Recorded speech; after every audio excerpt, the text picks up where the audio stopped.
Hello everyone, welcome to Lions Field here in Newton. A special presentation of ASPN HD Sports. We bring you coverage of the District 10 Championship Little League matchup between Brookline and Wellesley. Alongside Seth Orensky, I'm John Leahy. Delighted to have you along for the broadcast today. And the top two seeds in District 10 will meet here today, Seth. Two teams that are on a roll, and this should be a fun day of baseball. Absolutely. You look at these two teams, and they have been impressive. Wellesley has outscored their opponents by 42 runs, but they come in at 5-1. Their only loss to Brookline, who's outscored their opponents over 6 games by 41 runs. The top two teams, not only great hitting, but great pitching as well. Absolutely, and we expect a close game today. We expect a pitcher's duel between these two teams, but there's a lot of talent to be seen here today. It should be a lot of fun. Yeah, these sides faced off last Sunday. It was 2-1 in favor of Brookline. Brookline scored 2 runs in the opening inning. Wellesley got one back, a home run in the 5th, just didn't have enough. It'll be interesting. Brookline is going to go with a different pitcher today. Michael Doherty gets the start after Takumi Yoshida pitched extremely well last game. On the other side, Wellesley's going with their top 2 arms. Max Baum and Jack O'Grady pitched well the last time, just looking to do a little bit better here in game number 2. These two teams know each other well. This one's for all the marbles. We invite you to stay with us. The first pitch from Lions Field is next on ASPN HD. Hey, Bobo, do trees tell each other stories? I'm sorry. I'm afraid I don't know that. Hey, why don't we go find out? Listen. Can birds draw pictures? I don't have an answer for that. Dad, do stars visit their friends? Look!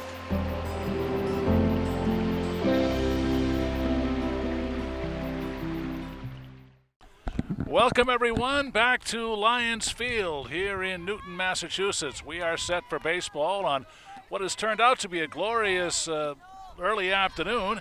Along with Seth Orensky, I'm John Leahy. Seth, we are set for baseball here. Brookline is the visiting team, and stepping on in, it's going to be Takumi Yoshida leading off for Brookline. Takumi Yoshida, a very impressive athlete. There's a swing and a fly into center, and this one's going to be caught by Wellesley's Brogy center field. One away on one pitch. Yeah, and that's an important first out. The last time these two teams played, both Yoshida and the man stepping up hitting second reached base. And those 2 runs ended up being the only 2 runs Brookline scored in a 2-1 victory.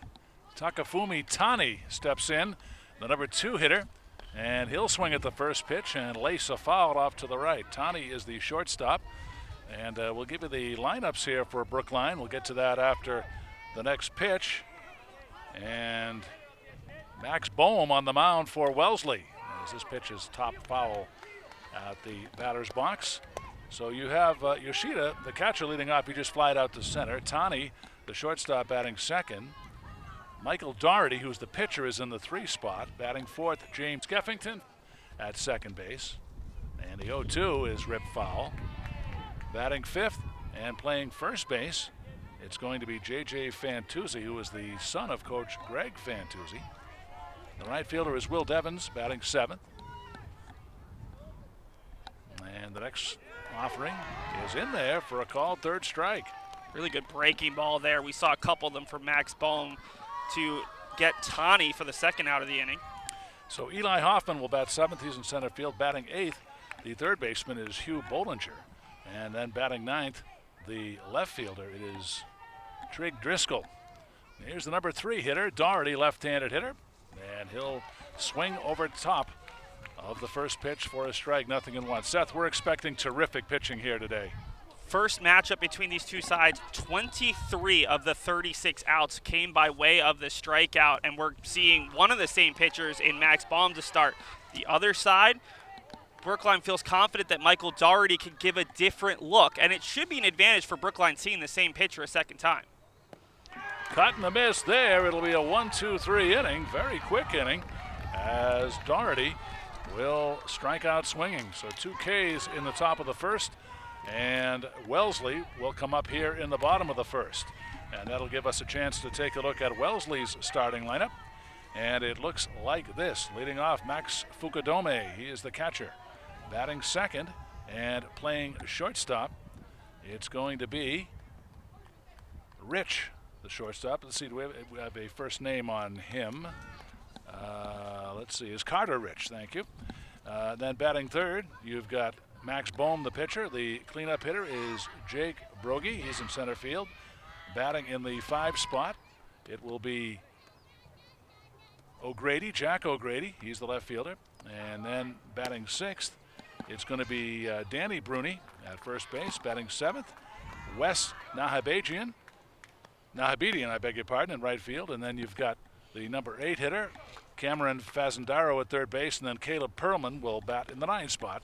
He's at second base. And doing the pitching for Brookline, it is the man we just saw at the plate, Michael Doherty, 12-year-older, who loves to play hockey, hang out with friends, and play video games.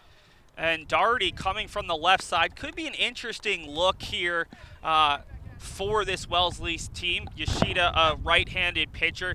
The other big thing from that first game was that Hugh Bollinger came in as the reliever in that first matchup, threw a lot of off-speed pitches, and Wellesley struggled with that. That's where Doherty kind of really excels, his fastball location and his breaking ball control. So if he can really have that breaking ball work, it could be difficult for a Wellesley team that, at least the first time these two teams faced off last Sunday, really struggled with the breaking ball. They struck out 13 times over 6 innings. Well, we move along to the bottom half of the first inning, and it is going to be Max Fukudome, the catcher. He'll stand in for Wellesley. And Seth, as we talked about earlier, this is the second meeting this year between these two teams, and Brookline beat Wellesley 2-1 back on July 11th. This game, however, the stakes much higher as the championship is on the line. And honestly, Wellesley's already been playing some playoff atmosphere type games. Yep. They had to win their last game against Newton Southeast, coming from behind to earn a spot in this District 10 championship. There's a ball lifted into right center field, and it drops in for a base hit. So, I beg your pardon, left center, as I get oriented here. Fukudome with a single, and runner at first, nobody out, and that is going to bring Carter Rich to the plate. Rich, the shortstop, right-handed hitter. And good breaking ball, but just missed a little bit inside for ball 1. Carter Rich, 2 all-star appearances, as he'll swing and lace one back to the screen. Hit a walk-off home run against the top pitcher in the league, and that's always a big thrill for a ball player. Seth? Yeah, it's definitely a big confidence booster. I mean, you don't need it for a player as talented as Carter playing shortstop. That's typically one of the top defensive positions here at the Little League level. Very solid athlete. Carter, pretty outdoorsy guy. He likes dirt bike riding. So a very active young man. Pitch fouled off to the right. He is a shortstop, but he's also done some pitching. And this pitch will miss downstairs. This Brookline team has been largely intact for the past 4 years. And over that time span, they've won 58 of 77 games. Quite impressive. This pitch is lifted high and deep to center, and that's going to drop in. As they'll get the runner over to third. That'll be a double for Rich. So back-to-back base knocks for Wellesley, and they're in business here. Second and third, nobody out. Yeah, Eli Hoffman did not read that perfectly. He was kind of a little bit slow to get back towards the non-existent warning track here at Lions Field. If he had raced that back a little bit faster, I think he would have caught that.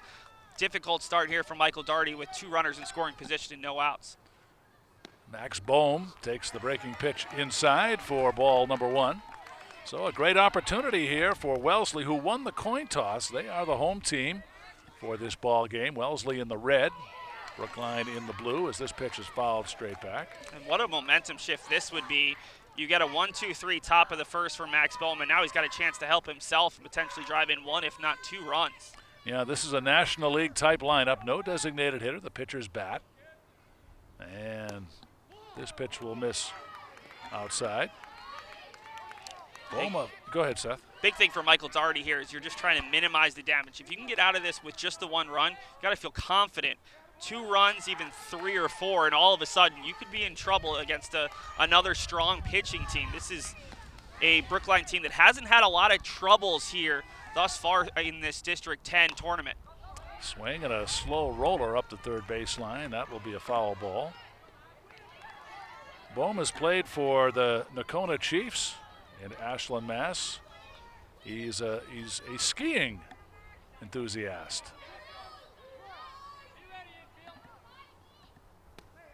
And this one will be up and out of the strike zone. Sun's starting to come out here. We had some sprinkles before the game, but we're not expecting any bad weather today. As this pitch will be in there for a call, third strike. That's a big strikeout for Doherty.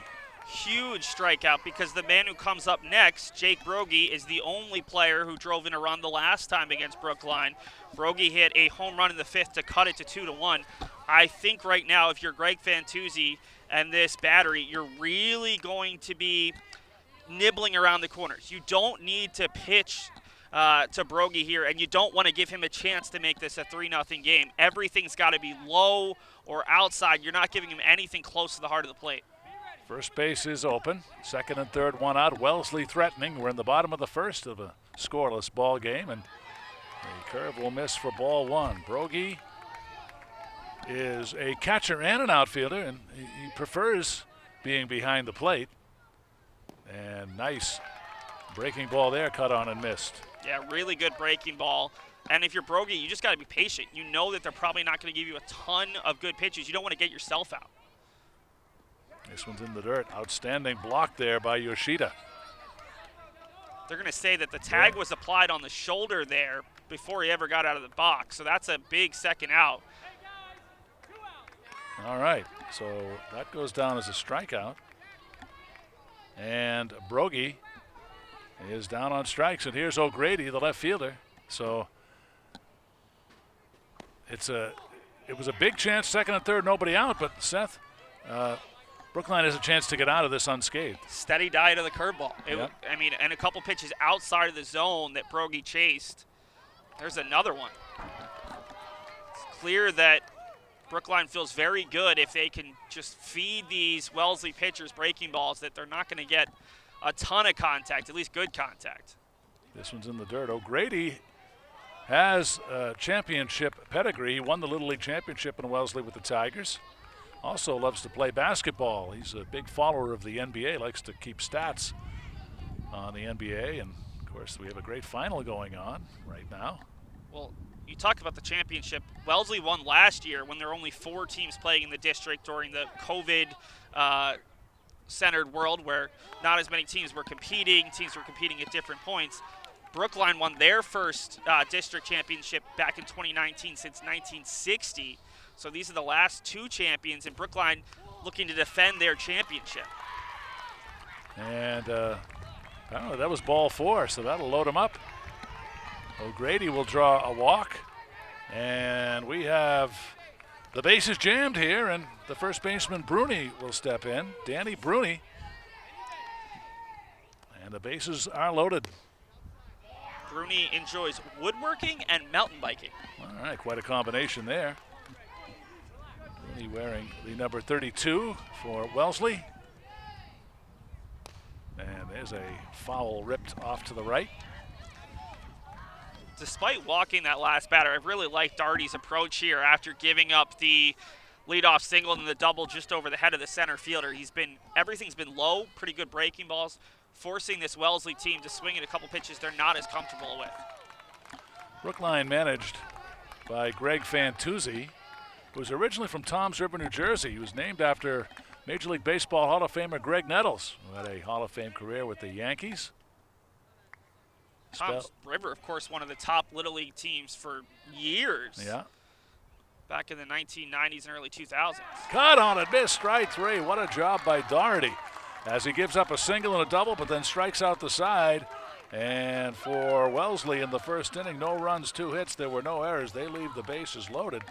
And we played 1 inning here in Newton, Mass. Brookline and Wellesley are scoreless here on ASPN HD.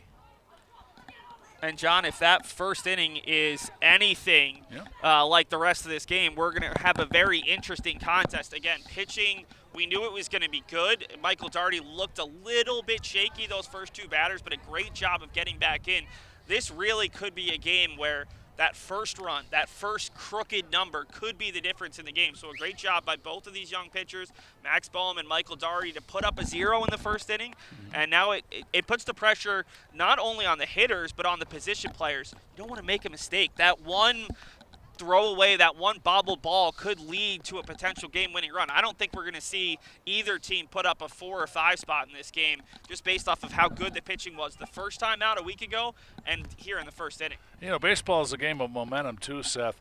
The momentum went back and forth there in the bottom of the first inning. Wellesley feeling good about themselves with second and third, nobody out, but Brookline's able to get out of it with no runs allowed on some clutch pitching, and now the momentum swings back to Brookline. And the big play was the strike 3, the ball that bounced in the dirt, and Takumi Yoshida not only blocked it, he blocked a couple of those breaking balls that bounced there, but also was able to get the tag without having to throw the ball down. Sometimes you throw it down to first, not only could the ball be thrown away, maybe you get an aggressive runner coming from third, and they're able to steal home. So big play there by Takumi Yoshida, who we might see later on the mound. He's an elite athlete, catcher, pitcher, shortstop. But thus far, if I'm Wellesley, I feel kind of good. You got a couple of batters on. Max Boehm has pitched well. A better start for them after falling behind 2-0 the first time around. It'll be the 4, 5, 6 hitters for Brookline.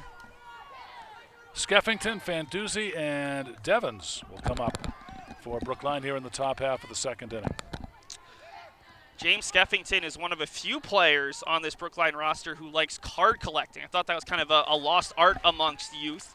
What type of cards? Baseball cards, I would assume. I believe it's baseball cards, although as a kid back in the 90s, I was collecting baseball, hockey, basketball, even some football cards. Absolutely. And this pitch off the mitt, rolling off to the right. He's also a golfer and a basketball player. Outstanding. Well, at this age, you know, it's hard not to be involved in sports, playing them.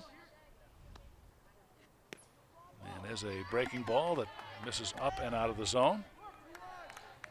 No score here in the top of the second.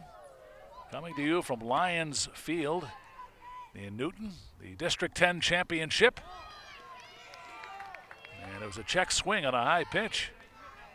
Did not go around. We have 3 umpires working the game here today.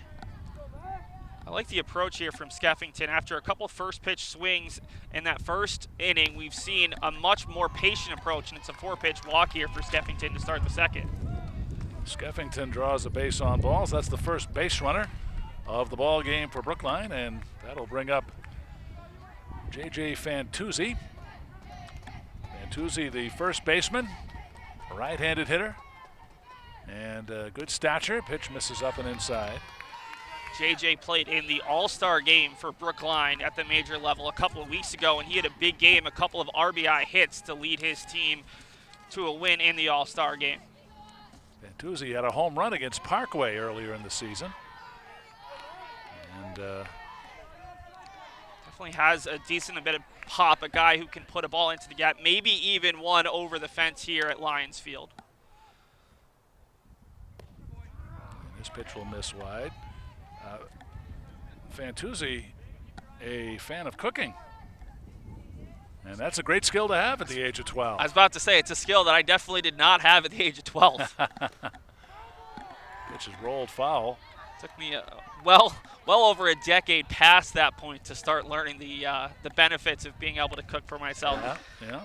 I like this approach, though. That's the first swing from a Brookline batter here in the second inning. They're really making Boehm work a little bit harder than he had to in the first inning. Yeah, that's the idea, to get up that pitch count. This one will be in the dirt. Nice backhanded stop there by the catcher Fukudome. Good crowd on hand here today. All the parents here to encourage their sons on as this pitch is fouled straight back. And the nice thing for these two teams is there's pitch limits that kind of rule you out for a number of days.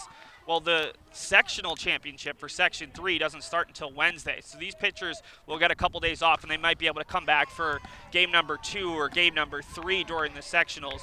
The Section 10 championship, Section 10 champion will play the Section 9, 11, and 12, or the District 9, 11, and 12 title teams. And the winner of that 4-team pod will end up being the Section 3 champions.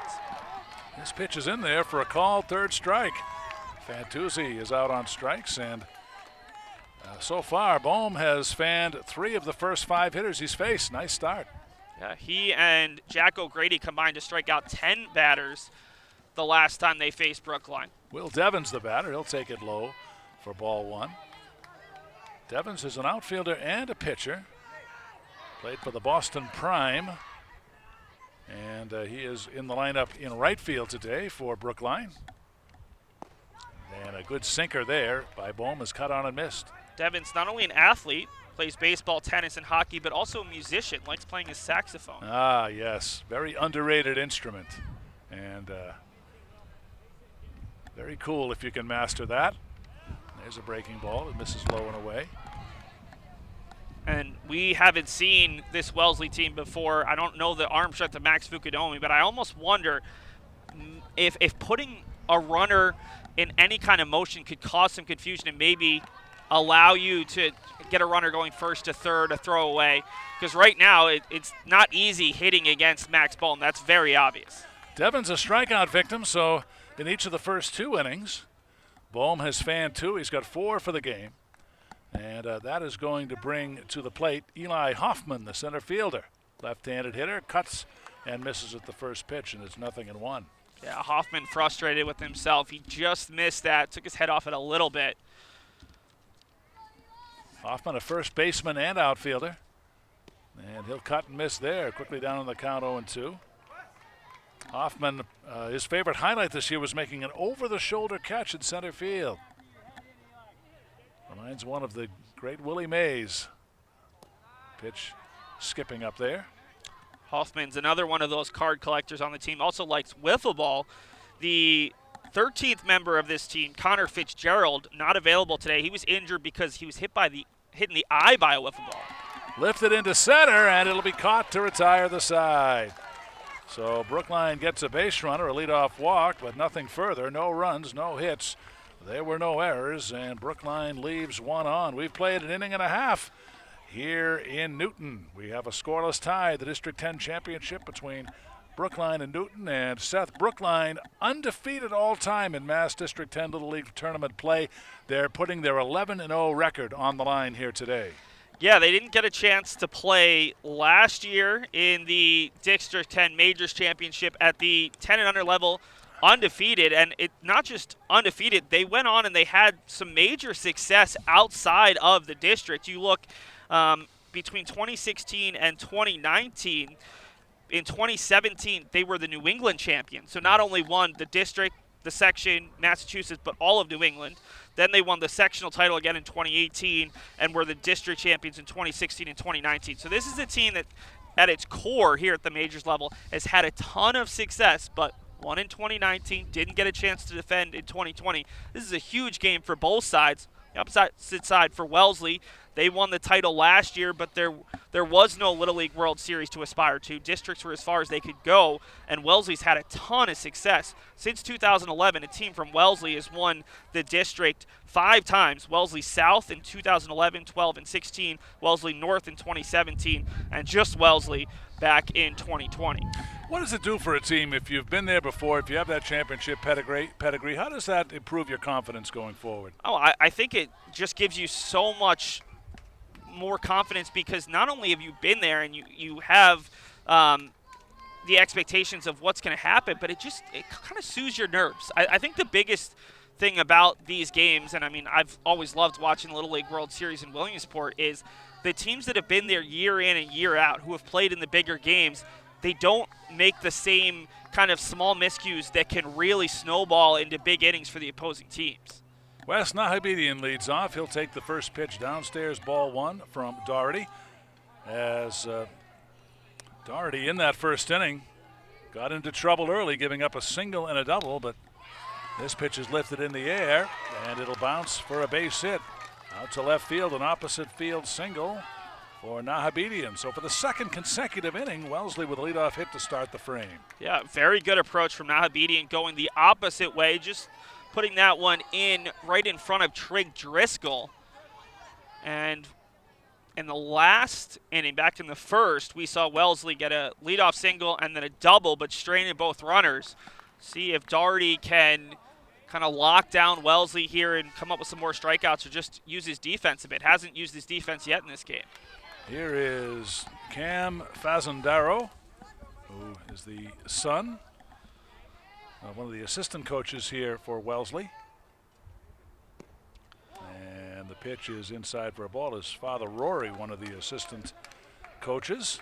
Yeah, there's only allowed to be one head coach, but he's much more than your typical assistant. He handles a lot of the stuff, kind of taking some of the stuff off of Mike Perlman's hands, almost co-head coaches. That base hit by Nahabedian, the third hit of the ball game for Wellesley. And good breaking ball. And that's in there for a called strike 3. So Fazendaro down on strikes. That will be strikeout number 4 for Doherty. And that brings us now to the 9 spot in the order. Here's Caleb Perlman, the second baseman. Perlman will take the first pitch downstairs and low for ball 1. John, it's really obvious why Doherty got the start today. His curveball has been phenomenal. They've hit his fastball a little bit, but if you can keep throwing that curveball for strikes around or even just close to the plate where these Wellesley players might swing at it, he's going to be pretty successful. And thus far, 4 strikeouts for 4 outs. Very good start. Perlman playing for the Beantown Bombers. He's a avid rock climber, loves to read as well. And the left-hander deals, and this curveball will miss low and inside. Brookline 6-0. Wellesley checking in at 5-1. Brookline winning the earlier matchup, as we mentioned earlier, on July 11th, a 2-1 victory. This is a big batter for Doherty here. You want to get Perlman, the 9-hole hitter, because Fukudome and Rich, the 1 and 2 hitters in this Wellesley lineup, both reached their first time up. Lofted foul, straight back and out of play. Little League World Series traditionally takes place in Williamsport, Pennsylvania. That'll be the case again this year. Williamsport is a great baseball town, and they've also had Major League ball games played there at BB&T Park in Williamsport. And that's in there for a called third strike. Perlman will be a strikeout victim. That's strikeout number 5 for the left-hander Doherty. And I think all 5 have come by way of that big curveball. Right. It's a couple of them by way of the strikeout looking. In fact, 3 of the 5. It's some of those guys are just hoping it misses, and then we've seen a couple guys half-hearted check swings on balls in the dirt. Here's Fukudome, and he'll swing and miss at the first one, up around his eyes. 1 for 1 with a base hit in the first inning. Reached over to third, but was left stranded in that first frame. Another good breaking ball, and this one will miss. But I was mentioning earlier, Williamsport is a great baseball town. They have a minor league ball club there in Williamsport, Pennsylvania, the Crosscutters. As the pitch will miss just outside. Things are going to look different this year in Williamsport because the Little League World Series decided that there would be no international teams coming this year because of COVID concerns. Right. There's going to be 16 American teams heading there, including the top 2 teams from each region. That's a 5-3 ground out for Fukudome, and Doherty able to work around that leadoff base hit. No runs, 1 hit. There were no errors, and 1 man left. We have played 2 innings of the District 10 Little League Championship game between Brookline and Wellesley, and we are scoreless. We'll take a timeout. We're back with more in just a moment. Hey world, I have a quick message. It's about safe driving. All right, let's go. Anytime you're driving, have the seatbelt buckled tight. Both hands on the wheel and your phone out of sight. When not in your hand trying to text somebody back. Because if you do, your car might get smacked. The moral of the story, just put your phone down. The people on the road will stay safe and sound. Put your phone down, put your phone down. People on the road will stay safe and sound. Yeah.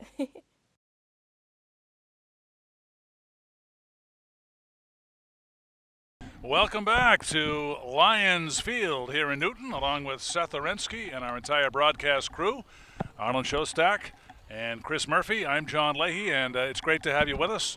No score through the first 2 innings. It'll be the 8-9-1 hitters for Brookline, Bollinger, along with Driscoll and Yoshida. Seth, this ball game is kind of materializing the way we thought it would. Good pitching and good defense. And a great crowd on hand here at Lions Field. Both teams bringing large crowds to cheer on their teams, hoping to see yet another District 10 championship. Hugh Bollinger will lead off, and he'll tap the first pitch down to second, and that'll be the first out of the inning. Bollinger grounds out 4-3, and that's the first out. And that will take us to the number 9 man in the order, and that is going to be Trig Driscoll, the left fielder.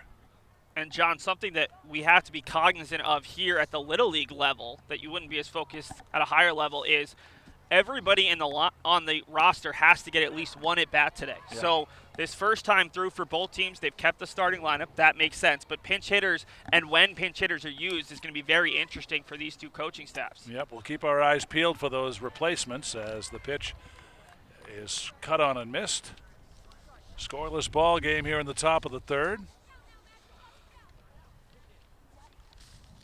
And Bohm deals, and that'll be a swing and a miss for strike 3. So Bohm has faced the entire batting order here, and he has fanned 5. And only given up the one base runner, a leadoff walk to James Skeffington in the second inning. And what I don't like in this inning, if you're a Brookline fan, is, again, they're getting aggressive swinging against Bohm, and that approach really hasn't worked thus far. There's a check swing roller, and Bohm wants to wait for it to go foul, but it never did. That's going to be an infield single. And Seth, it's not how hard you swing, it's where you place it. And Yoshida, perfect little check swing base hit there. He didn't mean to make contact there. He was trying to hold up. It works out, but Yoshida, I'm sure he has a big grin on his face after reaching base, but now, okay, you've got that 2-out base runner. Can you do something with it? Can Takafumi Tani come up with a hit? Can you get Daugherty and Skeffington, the heart of this order, up with a chance to drive in some runs? Tani, 0 for 1. He was called out on strikes in his first at-bat. The runner at the first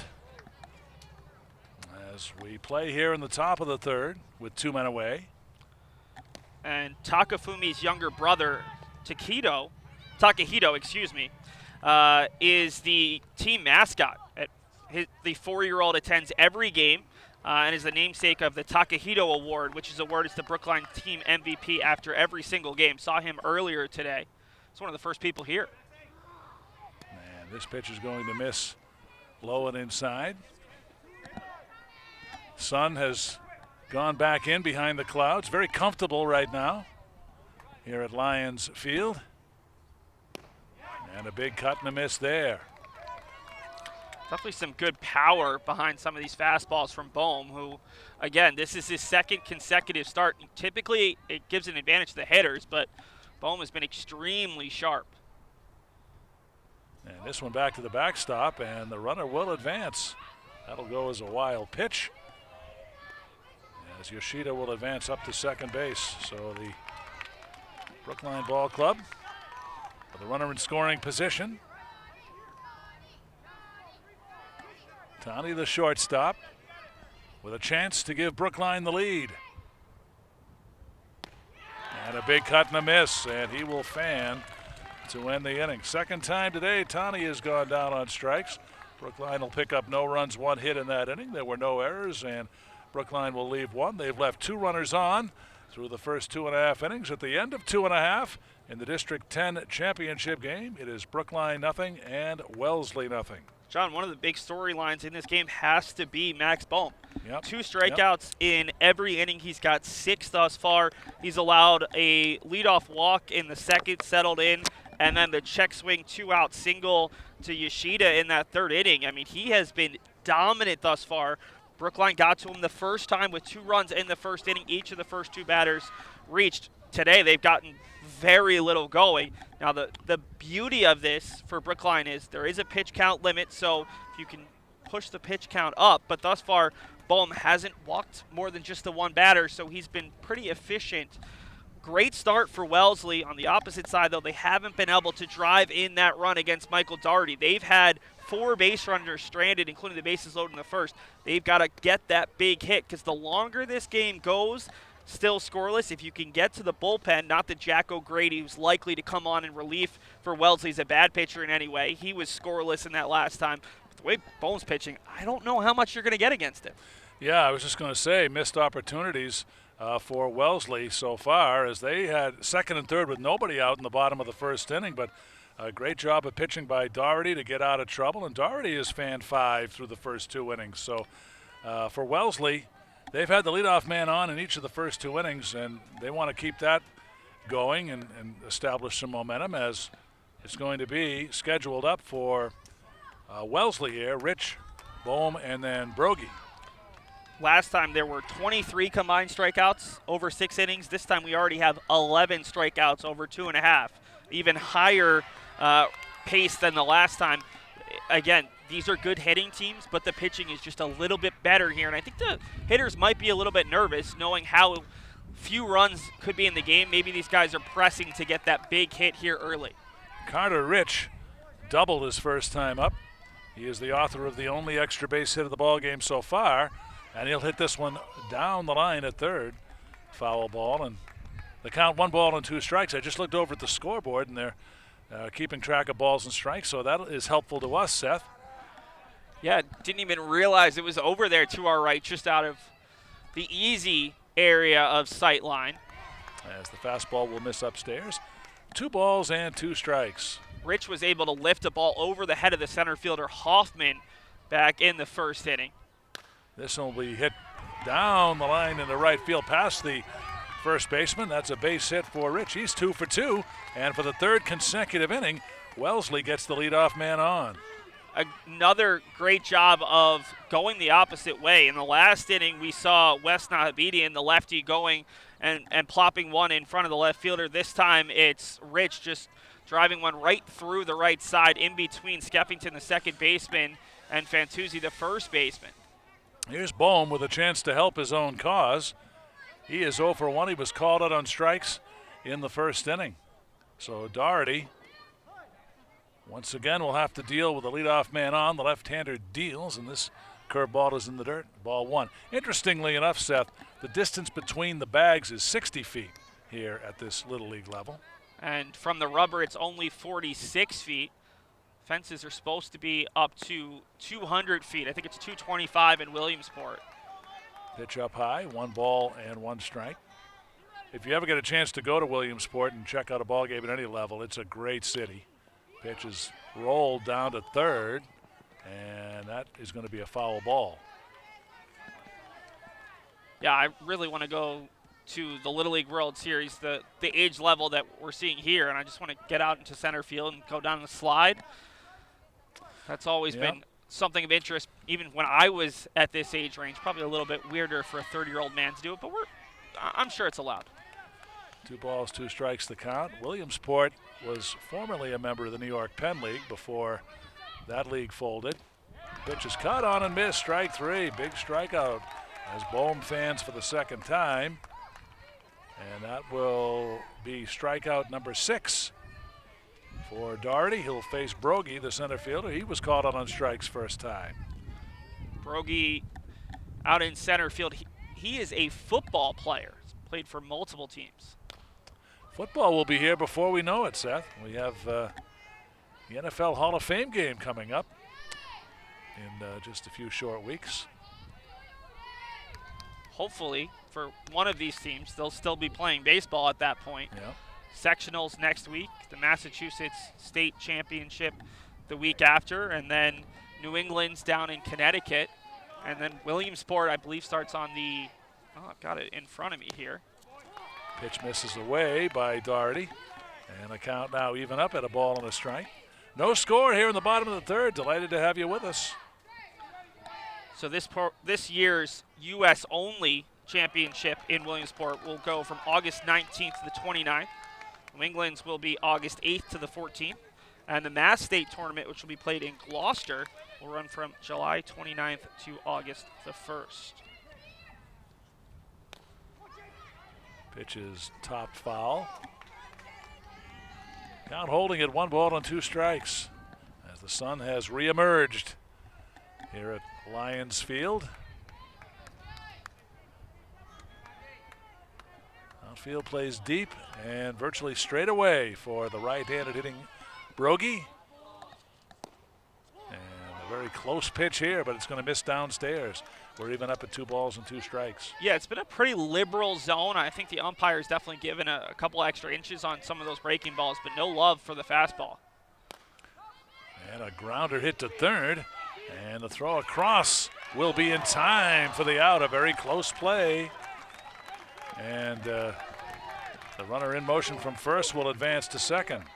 That was a bang play over there at first base. First off, give a ton of credit for Hugh Bollinger, who had a difficult play, a strong throw across, but the umpire really made it a little bit more difficult on himself. He went to go out. He kind of hesitated and then threw the fist, and that's why you're seeing even more of a reaction from this Wellesley team. There was a little moment of indecision, hesitation, and it was such a close play. I think you could have gone either way, and one team would be upset, but now they're going to meet between the umpires. That's as close as you're going to get here, and we don't have instant replay available to us, but I'm not quite sure what it was either way. Yeah, I think Wellesley requested for the umpires to get together and talk about it, and we'll have a discussion here on that last play. I mean, the home plate umpire and the left side umpire are going to discuss this, but realistically, I don't think you can overturn the first base umpire, who's as close as you can possibly get there. And the call has been confirmed on the field, as we suspected. So it'll be a 5-3 ground out. You've got Rich moving up to second on that grounder, so a man at second, 2 away. And here's O'Grady, who drew a walk in his first at bat. Check swing on the first offering will miss high for ball 1. So once again, Wellesley with a runner in scoring position. They've had 2 runners in scoring position today, 0 for 2 with runners in scoring position. As Doherty, the left-hander, will step off the rubber and now re-engage. Steady diet of off-speed stuff, breaking pitches. And even at this level, there's a lot of scouting going on. Now, most of it is, hey, these 2 teams play, they have an idea, but Brookline certainly had a game plan with their pitchers coming into this game. They don't see Wellesley as a good curveball hitting team, and they're just going to feed them a steady diet. So they start with Doherty, who's a good curveball pitcher. I'm sure any of their other pitchers who come in are going to have to be able to throw the curveball efficiently. And with that foul straight back, count evens up at 2 balls and 2 strikes. Now, if you're Wellesley, on the other hand, you know you're going to see the curveball. You've got to be kind of sitting curveball and just kind of take a better approach than you did in that first game. And this pitch will get away, and it'll allow the runner to advance. A wild pitch. And so you've got a man at third now with 2 away. It's the first ball that's gotten past Takumi Yoshida, who's been great behind the plate. He's kept a lot of bouncing balls in front of him. Seth, the way this game is going, you think that 1 run might be enough in this game. We're seeing a meeting between the 3 umpires. I'm assuming to see whether maybe that ball hit the batter, O'Grady. I can't imagine there'd be anything else they would have to discuss. Right. Everything will stand as called on the field. And honestly, I'd rather have that go down as a wild pitch to move the runner up to third than have runners at first and second with 2 down. So it's a full count with 2 away. And Doherty's pitch, he wanted strike 3 and he got it. O'Grady caught looking, and that will retire the side. So Wellesley gets a man at third, but can't get the run home. No runs, 1 hit. There were no errors, and 1 left. 5 left on for Wellesley so far through the first 3, and we are still scoreless halfway through, Seth. 13 combined strikeouts thus far between Michael Doherty and Max Baum. A tremendous pitcher's duel to this point. Who's going to get that first run? Is that run going to be the only run in this contest? We're heading to the 4th inning right now, which is essentially the seventh inning Right. in a regular baseball game. If you're talking at the Major League Baseball level, college level, this game's getting late already, Yep. and it's going to be very interesting. We're going to have to see some of these pinch hitters at this point coming in because you got to get everyone in. That could be a slight advantage to Brookline, who only has 11 players available, versus Wellesley, who has 13.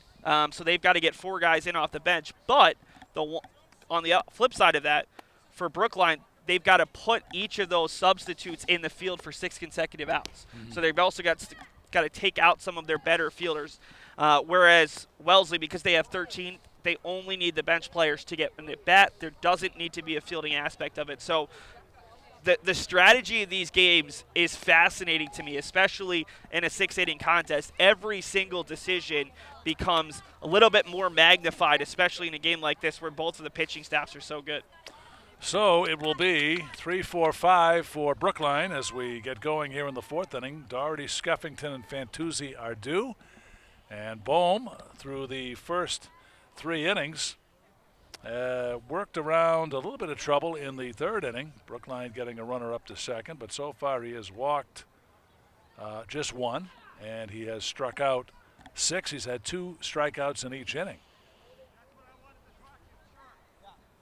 So it'll be Doherty leading off. He is 0 for 1 with a strikeout, and we have. I think we're going to see our first substitutions of this contest. Okay.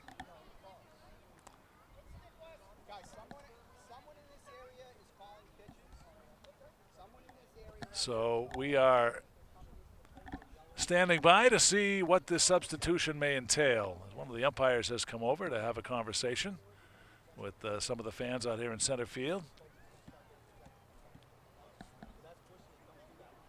All right, I believe it's I know we had some Wellesley fans to our right. I'm not sure if this is the Wellesley or the Brookline section, but they're saying that some things were being said in the outfield that the umpires didn't appreciate, and there was a warning that if you continue, wouldn't be them getting thrown out, it would actually be the coaches, which would be a bigger issue. So hopefully that calms everything down. And I want to make a quick correction on my side. There are actually 12 players here for Brookline. So they have 3 guys coming off the bench who need to get a pinch hit at bat. They still have to play defensively as well because they only have 12. But it's going to be interesting when Nikolai Rabner, Armand Tandon, and Leo Lewis get that at bat. Already here in the 4th inning, there's only so many chances. Can't anticipate extra innings. All right, so here's Doherty. 0 for 1. He was a strikeout victim his first time. And a good curveball will be in there for strike 1. 0-1. The shortstop, Carter Rich, actually pumped his fist and called strike before the home plate umpire did there. Gotta love the enthusiasm. This pitch misses away, ball 1. Low-scoring matchup the first time these two teams met.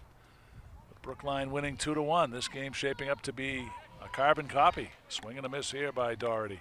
Tremendous breaking ball there from Bohm. Seen just a steady diet from Doherty, but Bohm has a good one of his own. Count of 1-2. And he went after the high cheese. Swing and a miss. Doherty is a strikeout victim for the 2nd time. The 7th strikeout for Max Bohm, who's now matched Doherty with 7 of his own. So here is Skeffington. He drew a walk in his first at bat. Bohm working out of the stretch with no runners on, and Skeffington waves at the first pitch. And the count 0-1. Yeah, Skeffington was looking for a fastball, got a breaking ball, and was way out ahead. Bohm is working quickly.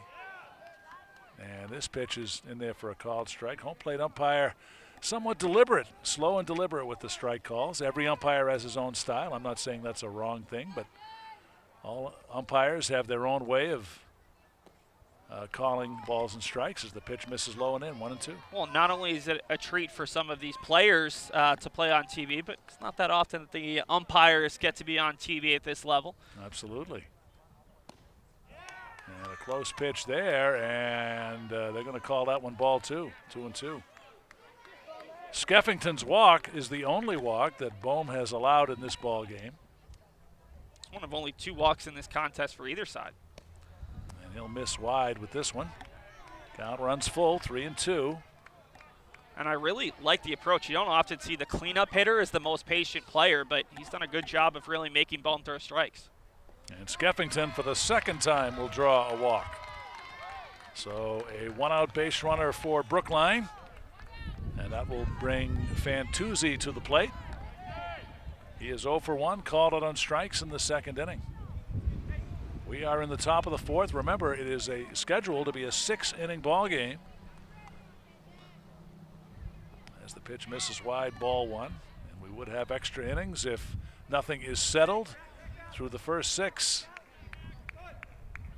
Championship on the line for District 10. And this one's lifted high in the air into right field, and looked like there was some struggling going on with the sun as Fantuzzi bloops it out there, and Nahabedian looked like he was battling the sun there, Seth. Yeah, Wes, no player on either side is wearing sunglasses, but he definitely couldn't quite see that. It was a great dive at the last second to almost get there. But the big play is that Wes was able to hold Skeffington to just one base, moving up to second. Could have been real trouble if he completely lost and you had runners at the corners here. Even a run comes home on what would have been normally a routine ball out to right field if not for the sun, which is just beating down. Seth, I believe we may have our first pinch hitter here. I believe this is Leo Lewis. Yeah, as Devens had been in this spot in the order. He was down on strikes in his first at bat, so Leo Lewis comes up as the pinch hitter. Leo likes golf and playing video games. Big cut and a miss there. And John, because of that ball that drops in right field, this is the first time that Brookline has had 2 runners on in any inning. Right. Had just 2 runners through the first 3. Staying alive here.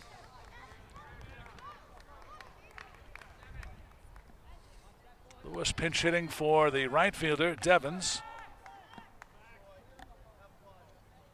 And a close pitch there. He's going to be rung up, strike 3, and that is going to represent the second out of the inning.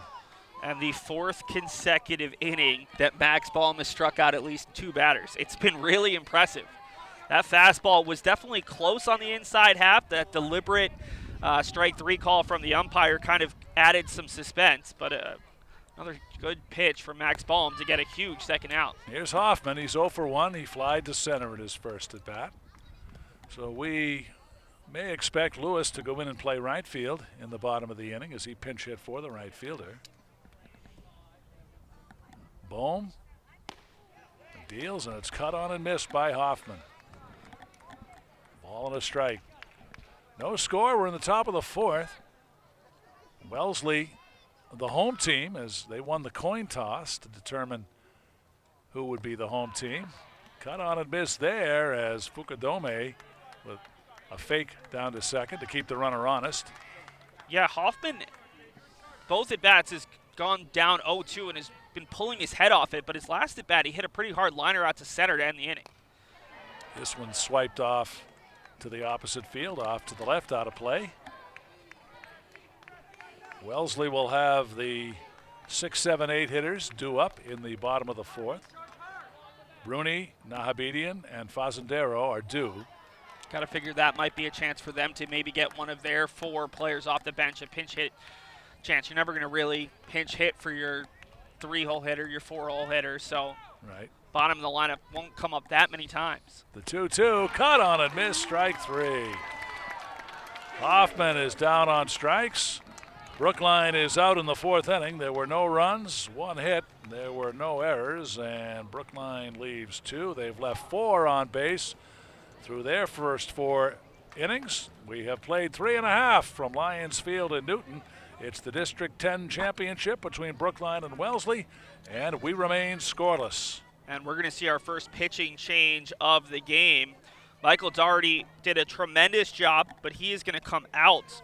And Takumi Yoshida is going to come on. He was the pitcher who started the last game against Brookline, or the last game against Wellesley for Brookline. He's a fireballer. He's got tremendous stuff. Saw him in the All-Star game a couple of weeks ago for Brookline, a tremendous catcher, shortstop, won the home run derby. He's really one of their top athletes, and while Doherty pitched well, they're turning to their stud here for innings 4, 5, and 6, hoping that he can keep Wellesley off the board and they can get at least that one run to potentially win this District 10 championship for the second time in 3 years. So Doherty departs, and he went 3 innings in this ball game. He gave up 4 hits, no runs, and he walked 1, and he struck out 7. Yeah, a good outing by Doherty. He definitely worked in and out of trouble. Yep. I think maybe the only concerning thing, if you're the Brookline coaching staff, is he allowed a leadoff base runner in every inning. And typically, you just look at the stats. If you're allowing a leadoff base runner in the first, when he allowed each of the first 2 runners to reach, that's when the opposing team's going to score. So they're hoping that Takumi Yoshida can do a better job here, just limiting those opportunities here in the innings 4, 5, 6, which, again, if you're going to use the analogy of a Major League Baseball game, or inning 7, 8, 9. And Lewis stays in the game to play right field, so just as we suspected. He will replace Devens. So Yoshida on to pitch for Brookline. And it looks like we might have a change in left field as well. Nikolai Rabner, who's one of those guys who was on the bench to start. I haven't seen him get a pinch hit at bat, but he does appear like he might be in left, replacing Trig Driscoll. Okay. So as Seth mentioned earlier, all the ball players have an opportunity to play in this one. So it is now Rabner in left field. And Wellesley coming up here in the bottom of the 4th. And the likely change, don't have a number confirmation, but with Takumi Yoshida moving from the catching spot to the mound, should be J.J. Fantuzzi behind the plate, and it is Michael Doherty moving from the mound to first base. So a little bit of musical chairs. So we'll set those defensive changes again for you. So Doherty moves from the mound to first base, and Yoshida now pitching. Here is Thomas Ash. And let's finish off the defensive changes. Hugh Bollinger moves from third base to shortstop, and Armand Tandon is now the third baseman. I'm sure everyone at home is following all of these changes. So Tandon at third as the pitch is cut on and missed. Bollinger now the shortstop. So that means that Brookline has gotten all of their bench players into the game. They each have to play 6 successive outs, I should say. So they'll be in for at least the 4th and the 5th inning. And if they play well, I'm sure they could play the 6th. But that's the minimum rule here at the Little League level. A big cut and a miss, and a strikeout. And Yoshida off to a nice start. He retires the first man he faces by way of the strikeout. And now I think we're going to see Wellesley start to use their bench. It is. It's going to be 44. That's Freddie Alexander will come up to pinch hit. And he will pinch hit for Nahabadian.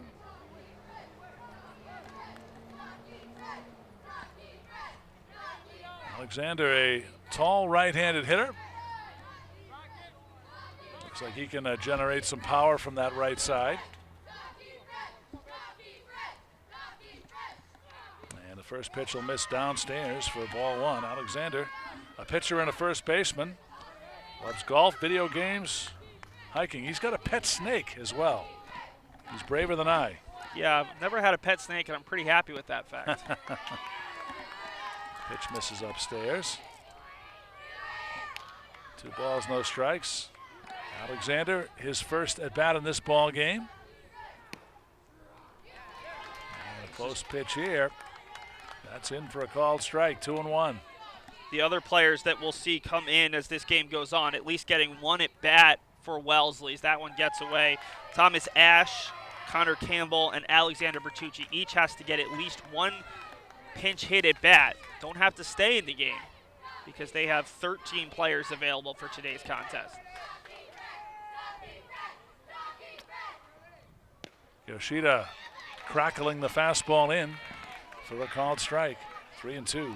Umpire's having fun. Have to be patient. Calling the umpire's decision as Alexander is down on strikes. He's called out on strike. Great start for Yoshida. 2 strikeouts here. Yeah, I'm sure if you're Wellesley, you're like, okay, Doherty's pitching extremely well. That curveball is extremely hard to hit. The next guy will be easier. Takumi Yoshida, not so much. He's got very good stuff. Definitely has a bit more on the fastball, but we haven't really seen as much of the breaking ball. He hasn't relied on that curveball nearly as much as Doherty did. Bertucci is the pinch hitter here for Fazendaro. Fazendaro was called out on strikes his first time, so he departs 0 for 1 as Bertucci takes the pitch downstairs. 1 ball, 1 strike. Bertucci likes playing golf and ping pong. Ah, yes. Really focused on that hand-eye coordination. Ping pong is a great sport. Honestly, one of the underrated sports at the Summer Olympics. Yep. You think you're good at ping pong playing with your friends, and then you turn it on, and there are just some amazing shots. And this pitch is up high for a ball. 1-2 the count. So 2 consecutive pinch hitters for Wellesley here in the bottom of the 4th as they had tried to break a scoreless tie.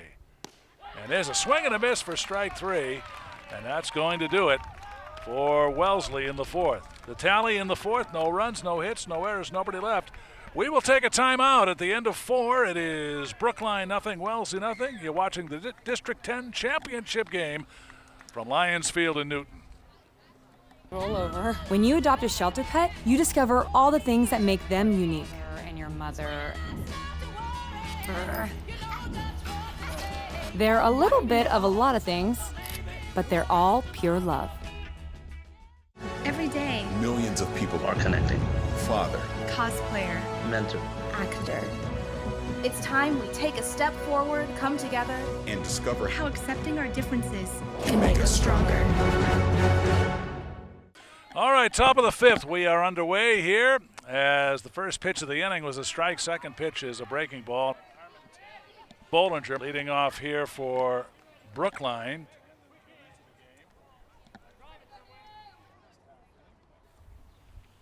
And this pitch is fouled straight back. Bollinger in his at-bat went 0 for 1. Bohm's still out there. He's gone the first 4. And he's allowed just 2 base hits and no runs. Breaking ball is a beauty. That's in there for a called 3rd strike. Bollinger is a strikeout victim. So 1 away. That's now 6 consecutive strikeouts, or 6 outs by way of the strikeout. All right, Tandon is the hitter now, as the second hitter flies out to center. So there are 2 very quick outs.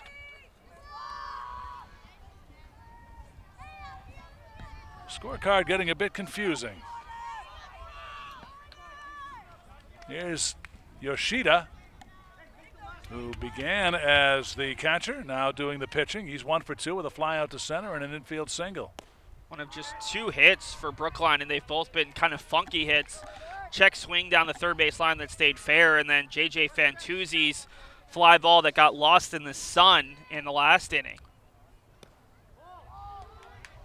Pitch will miss upstairs.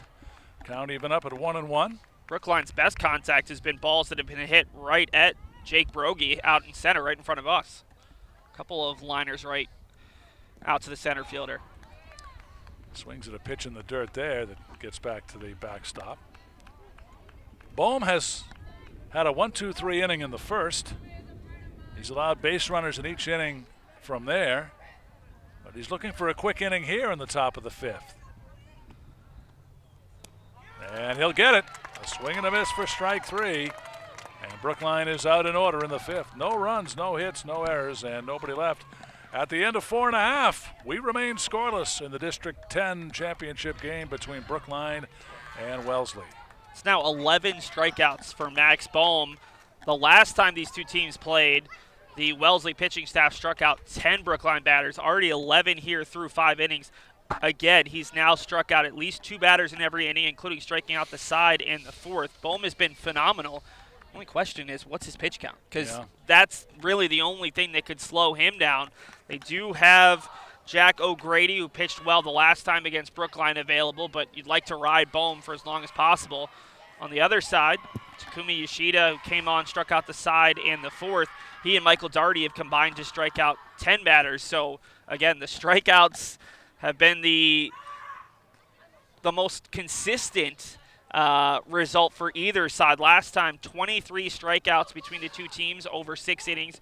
We're already at 21, and we head to the bottom of the 5th inning. Wellesley will have the 9-1-2 hitters due here in the bottom half of the 5th inning. And both teams have had their opportunities in this one. Wellesley had a fantastic opportunity in the 1st inning. If you're just joining us, they had runners at 2nd and 3rd with nobody out, but then 2 strikeouts, a walk to load the bases, and Bruni struck out to end the inning. So, you know, you look back at that inning, and if Wellesley could have just pushed a run or 2 across, Seth, we'd have a whole different ball game here. Yeah, we'd be talking about Brookline running out of outs. Yep. And they still could be running out of outs if Wellesley can score right here. Well, Yoshida into his 2nd inning of work. He struck out the side in his 1st frame. As we are set to roll here in the bottom of the 5th. Believe it's going to be Connor Campbell. And he'll first pitch swing and loft it, foul down the left field line. So Campbell into pinch hit for Perlman. Perlman had 1 at bat and he struck out. And now both teams have just 1 more player off the bench who needs an at bat to fulfill the minimum requirements.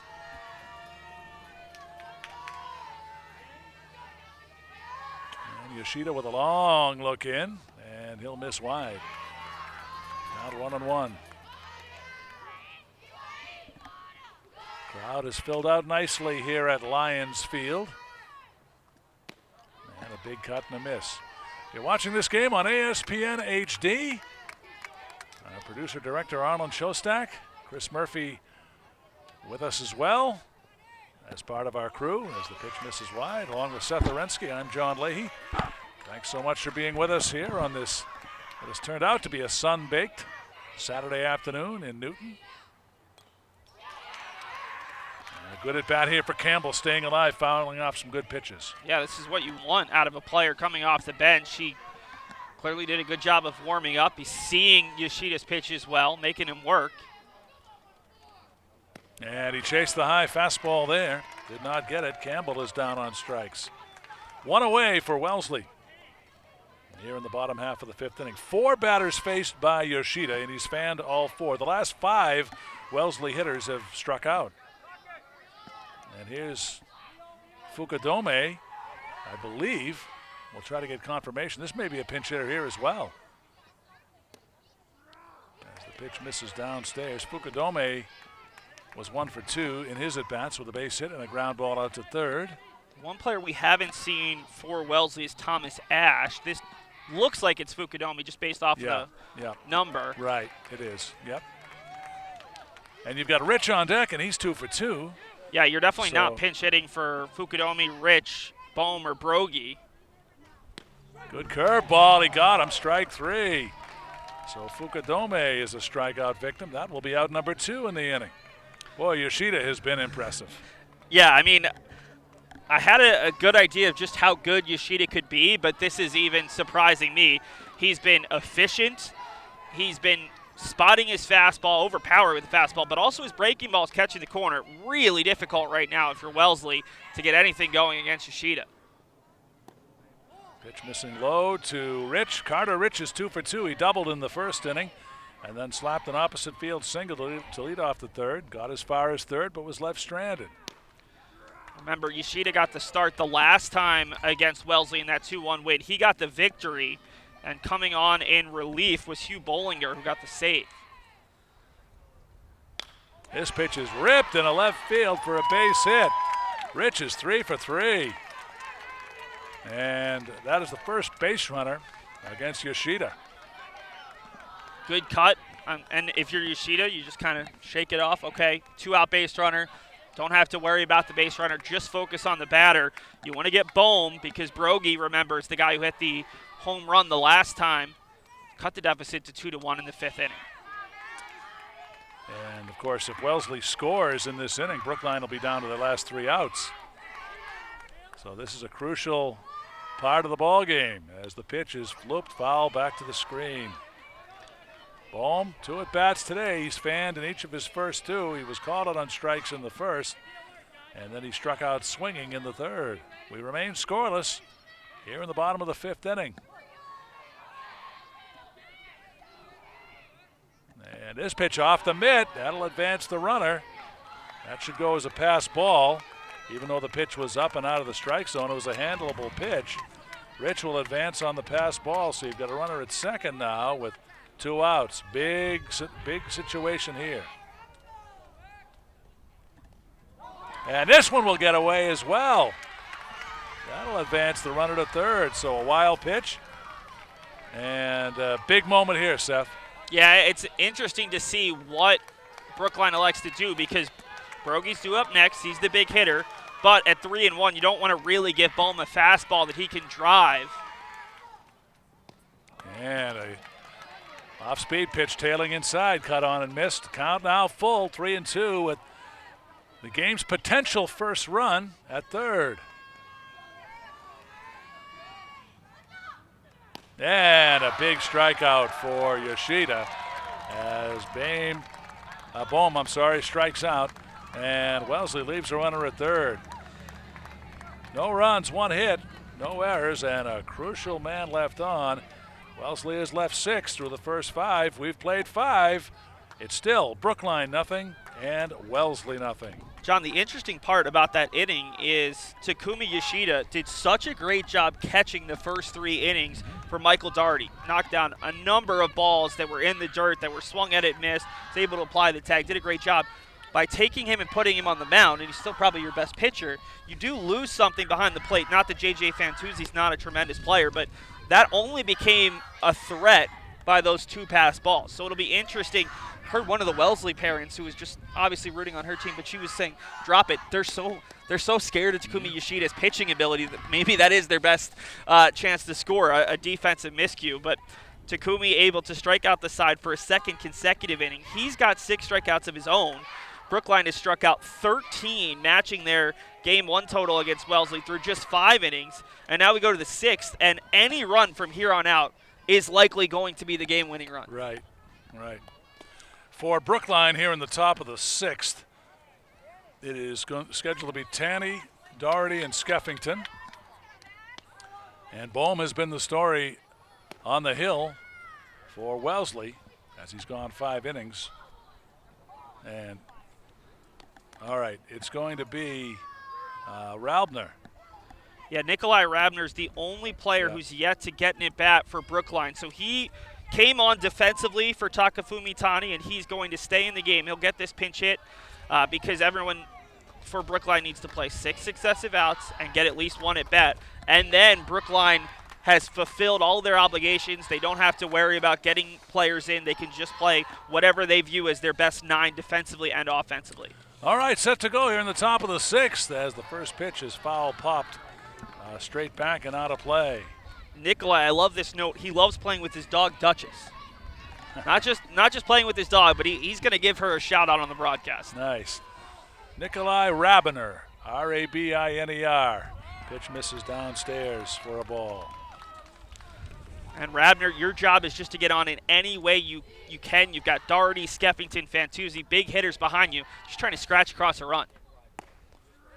Fastball is in there for a called strike. He hit against Wellesley during the districts, so he's got some familiarity with his team. Played for Boston Prime and Watertown. Here's the pitch. And he got him. Called strike 3. Rabiner is a strikeout victim to start it here in the 6th inning. An even dozen strikeouts for Max Bohm, who has been just absolutely tremendous on the rubber today. Here's Daugherty, 0 for 2 with a pair of strikeouts. He started on the mound, pitched the first 3 innings, and then was converted to first base. Good breaking pitch. And again, they're looking at the pitch count very carefully for Bohm. But he has tossed a gem for Wellesley. And I don't think there's one clear way to go here. With the way Bohm's pitching, maybe you just throw him as many pitches as you're allowed and save Jack O'Grady for extras or that first game of the sectional if you get there. Whereas Brookline clearly had a plan. We're going to go Doherty for a couple innings. Then we're going to go to Takumi Yoshida. Both of those guys are only going to throw, 40, 50 pitches. They should be available for the sectional starting on Wednesday if they were to advance. So both strategies would work. It's just really finding a way to beat this opposing team and, more importantly, finding a way to score against one of these pitchers. Count 1 ball, 2 strikes. 1 man out, top of the 6th. We have a 0-0 ball game.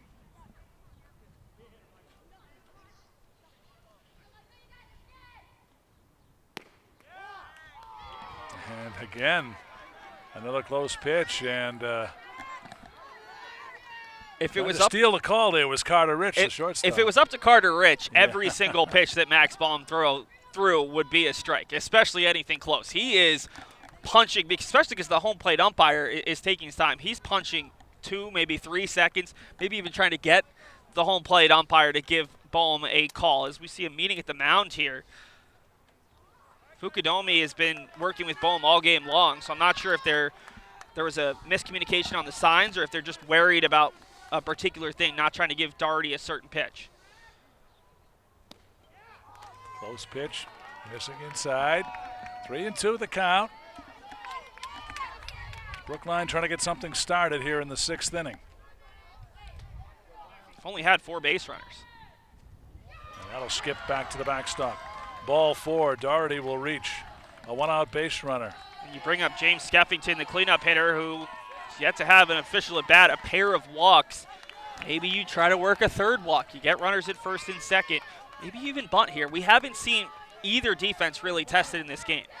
And you got to wonder, is Bohm possibly getting tired? Working deep into this ball game is Skeffington with a swing and a miss at the first offering. I don't know if Bohm liked that comment. Definitely still has some juice on that fastball. The 0-1. This one's in the dirt. It's going to get away. That'll advance the runner up 60 feet. Doherty will advance on the wild pitch. So you've got a runner at 2nd base now with 1 away. And they're going to push Doherty back. They're going to say that he left early. The Little League rule is that you're not allowed to move up until the ball reaches the batter. So if Doherty left, maybe he saw the ball bounce and it hadn't quite gotten to home plate, they'll send him back, and that is a huge call in this game. There was a huge call earlier on that bang-bang play at first that went in favor of Brookline. This time it goes in favor of Wellesley.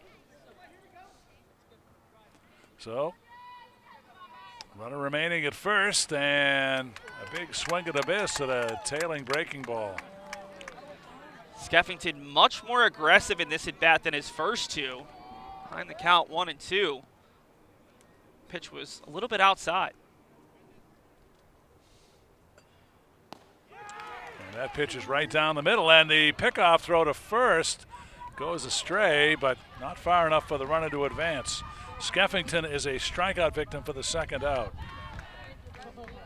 So really nice job defensively by Wes Nahabedian, who we saw struggle with that pop-up a couple innings ago, backing that play up. If Nahabedian doesn't back that play up, you're probably seeing a runner at 2nd. As now, I think Bohm has reached his pitch count, and we'll see the change that we expected. Jack O'Grady coming on, trying to get the final out here in the 6th inning, and he would be the guy they would ride if this game does go to extras. So for Bohm, he goes 5 2/3 innings. He departs after giving up just the 2 hits, no runs. He is responsible for the runner on, and he finishes the game with 3 walks, 4, 6, 7, 8, 9, 10, 11, 12, 13 strikeouts. Yeah, that's not too shabby. Yeah, good day's work. 13 of his 17 outs coming by way of the strikeout. So O'Grady comes in from his left field position to do the pitching. And Brookline will make a switch, as it's going to be Ash who's going to go into left field. Thomas Ash, who's yet to get an at-bat. So we'll see more of Thomas as this game goes along. So Ash is your left fielder now for Brookline. And that was actually I want to give credit, it was Fazendaro in right field who backed that up. It was 20, not 10, who did a good job on that errant pickoff throw, beating over at third base. So Boehm will move to the infield here, I believe. I would guess he's going to be at first base. That appears to be the case. So Boehm is your new first baseman. And Brookline with a runner at first and 2 away in the inning. And so O'Grady comes in to do the pitching. And how big is that call to push the runner back to first base? Now you need an extra base hit with 2 outs. And he's hit by the pitch. Fantuzzi hit by the pitch. And that will move the runner up. And so the first man that O'Grady faces allows him to reach, hit by pitch. And I don't know if that's nerves or maybe he just kind of lost control of the ball there, but that is huge. Now you have the go-ahead run at second base. They're going to bring the infield in a little bit here, or the outfield, excuse me, trying to keep the go-ahead run from scoring on a ball that gets down in front of the outfield.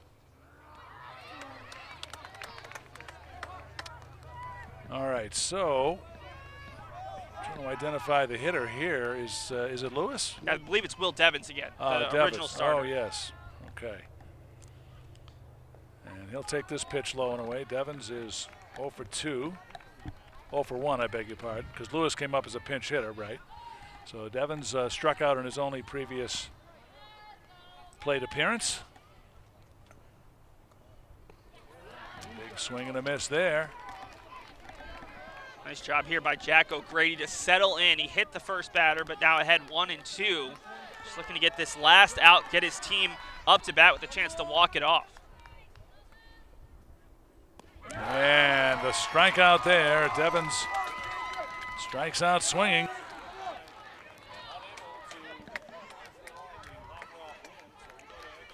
No runs, no hits.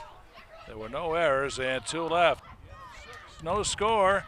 This is the District 10 Championship from Lions Field in Newton on ASPN HD. And a great chance here if you're this Wellesley team. You've got the middle of the order up 4, 5, 6, Brogy, O'Grady, and Bruni. As Seth mentioned, it's 4, 5, 6, Brogy, O'Grady, and Bruni. And Wellesley would have a chance to walk it off. If they score here in the bottom of the 6th, that would end it immediately. And how big is that one coin flip? Typically, you give the number 1 seed, the undefeated team, home automatically. But to make this more even here at a neutral site field, they did a coin flip before the game, and Wellesley winning the coin flip could be huge here. Definitely puts a lot more pressure on Takumi Yoshida and this defense. So Brogy will step in, as Yoshida has gone 2 innings in this game. He has struck out 6 through 2 innings. Just the 1 base runner allowed on the base hit by Rich in that bottom of the 5th. Yeah, a little bit more pressure when the base hit became a runner at third with 2 outs after the pair of passed balls. But Takumi, a guy who I don't think gets rattled very easily, thus far has struck out 6 of the 7 batters he's faced. So just going to try to follow the same game plan again. This Wellesley team has seen him before, but this is the first time through the lineup today. And he'll face a guy in Jake Brogy who's already hit a home run, recording the only run for Wellesley this year in 11 innings against Brookline pitching. Here we go, bottom of the 6th. And this pitch will miss for ball 1. Brogy is struck out and grounded out to third.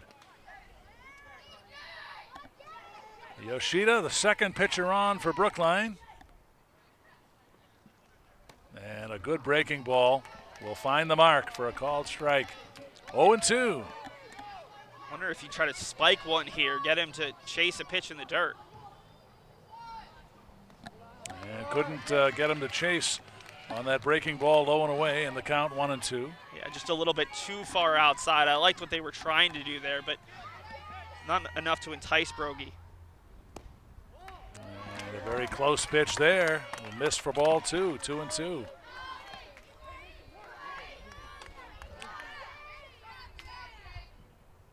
And he got him. 7th strikeout for Yoshida. That was just high heat that Brogy could not catch up to.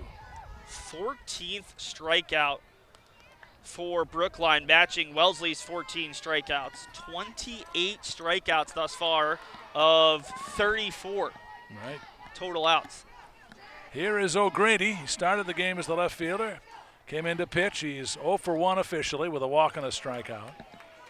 And he'll cut and miss at the first pitch for strike 1. You have to sit on the fastball, and when that breaking ball comes in that good, almost impossible to lay off. And Yoshida just getting ahead in the count. That's what you got to do here. And he's quickly ahead, 0-2. And a check swing roller down to short, and we will have extra baseball. I'm sorry, second out. My apologies, second out. O'Grady is out on a 6-3 grounder. Nice play by Bollinger, who didn't start the game at shortstop, started at third and made a nice play, and that was a little bit easier of a play, but able to keep his footing and record the out. So Bruni will step in. Bruni is 0 for 2. He has struck out twice, both by way of the swinging strike 3. Seth, do we have everybody in the ball game? Are there any other substitutions?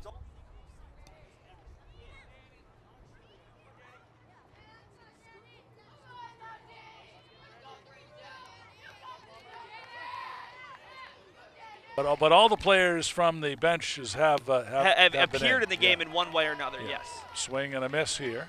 Not something the coaches have to worry about this point. At this point, they can just put whatever 9 guys in the field and 9 guys in the batting order they want. Big cut and a miss there by Bruni. And the count is 0-2. Base is empty and a scoreless ball game here in the bottom half of the 6th inning. I think we've got an errant ball that just fell onto the field. By the way, if we didn't tell you earlier, Rabiner is now the left fielder for Brookline. There is a gap in left center. And the breaking ball catches the corner for a called 3rd strike. And now we will indeed go to extra innings. No runs, no hits, no errors, and nobody left. We have played 6. Brookline nothing. Wellesley nothing. You're watching the District 10 championship game from Lions Field in Newton on ASPN HD. Back with more in a moment.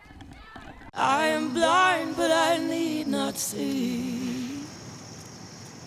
I know this road is there for me. Roll over. When you adopt a shelter pet, you discover all the things that make them unique. And your mother. They're a little bit of a lot of things, but they're all pure love. We welcome you back to Lions Field in Newton, Mass. Extra innings required to decide a winner here in the District 10 championship game. We've got O'Grady on for Wellesley. First pitch to Hoffman will miss outside ball 1. Hoffman has flied to center and he has struck out. He's 0 for 2. O'Grady coming in for his first full inning of work after hitting a batter and then striking out the final batter of the 6th after a great starting performance from Max Bohm. Who will be the hero in this one? Still to be determined. Well, we've already had several heroes on the mound. Who's going to be the one offensive hero is the real question. Right. Here's the pitch. It's going to miss high. Final numbers for Bohm. He went 5 2/3. 2 hits, no runs. He walked 3 and struck out 13. An amazing performance on the hill. Hoffman was behind the count 0-2 each of his first 2 at-bats against Baum. Much more patient against O'Grady. And he'll take a leadoff walk to start things here in the 7th. So a very critical base runner here for Brookline. And that's huge. Brookline has now had 4 walks, a hit by pitch, and 2 singles, both of which were kind of funky, where you'd expect them to be outs typically, and now we're going to see a pitching change immediately. All right, looks like Ash is jogging in. I think we're going to see Rich, the shortstop, take over pitching Ash might actually be going to the bench. He came on as a defensive replacement and left. Right. So he still hasn't batted in the game. Not that I've seen. Right. So Rich will come in to pitch. Bohm will depart. He only faced 3 batters. Bohm's O'Grady's going to depart. Bohm is now the shortstop. O'Grady's now in left field. So both guys stay in the game. And I believe Ash is the only guy going to the bench. So O'Grady will wind up pitching a third of an inning. No hits. At the moment, no runs. He's responsible for the runner on. He walked 1, and he struck out 1. And so Carter Rich now comes in to do the pitching. Rich started the game as the shortstop, and he has been a valuable commodity offensively today, going 3 for 3. So you certainly want to keep him in the lineup. I guess the question is Carter Rich going to continue to pump his fist on every strike or would-be strike, or will he kind of tone it down, not trying to upset the home plate umpire? Yeah, I would imagine that that's something the umpire will be cognizant of. So Bohm will remain in and play shortstop. So that's the third different position that he has played in this game. And it's an interesting note. This is the first time that Brookline has seen Carter Rich. They saw Max Bohm, they saw Jack O'Grady last weekend, whereas Wellesley hadn't seen the starting pitcher Michael Doherty, who pitched 3 innings, but they did see Takumi Yoshida last week. Hasn't really helped them thus far. O'Grady goes to right field. So the leadoff man on for Brookline. Here's Bollinger. As he'll square to bunt, lays down a beauty, and it's going to die in the grass. He's going to beat it out. He went up there with the intent to sacrifice, but laid down a beautiful bunt, and he was able to beat it out with good speed. That'll go as an infield single, a bunt single, if you will. I love the idea of playing small ball, especially against a new pitcher. Carter Rich obviously is a tremendous defender, but he bunted to the perfect spot. If you bunt at the first baseman, the only play is to first base. Yep. So you're definitely going to advance the runner, and the first baseman kind of waited, wasn't sure if someone was going to cover. Perfect job. I'd bunt again here if I'm Armand Tandon. Sure. So Rich will work out of the stretch. There's the bunt again. You called it, Seth, but he fouled it off for strike 1. Here's Tandon stepping in now for Brookline.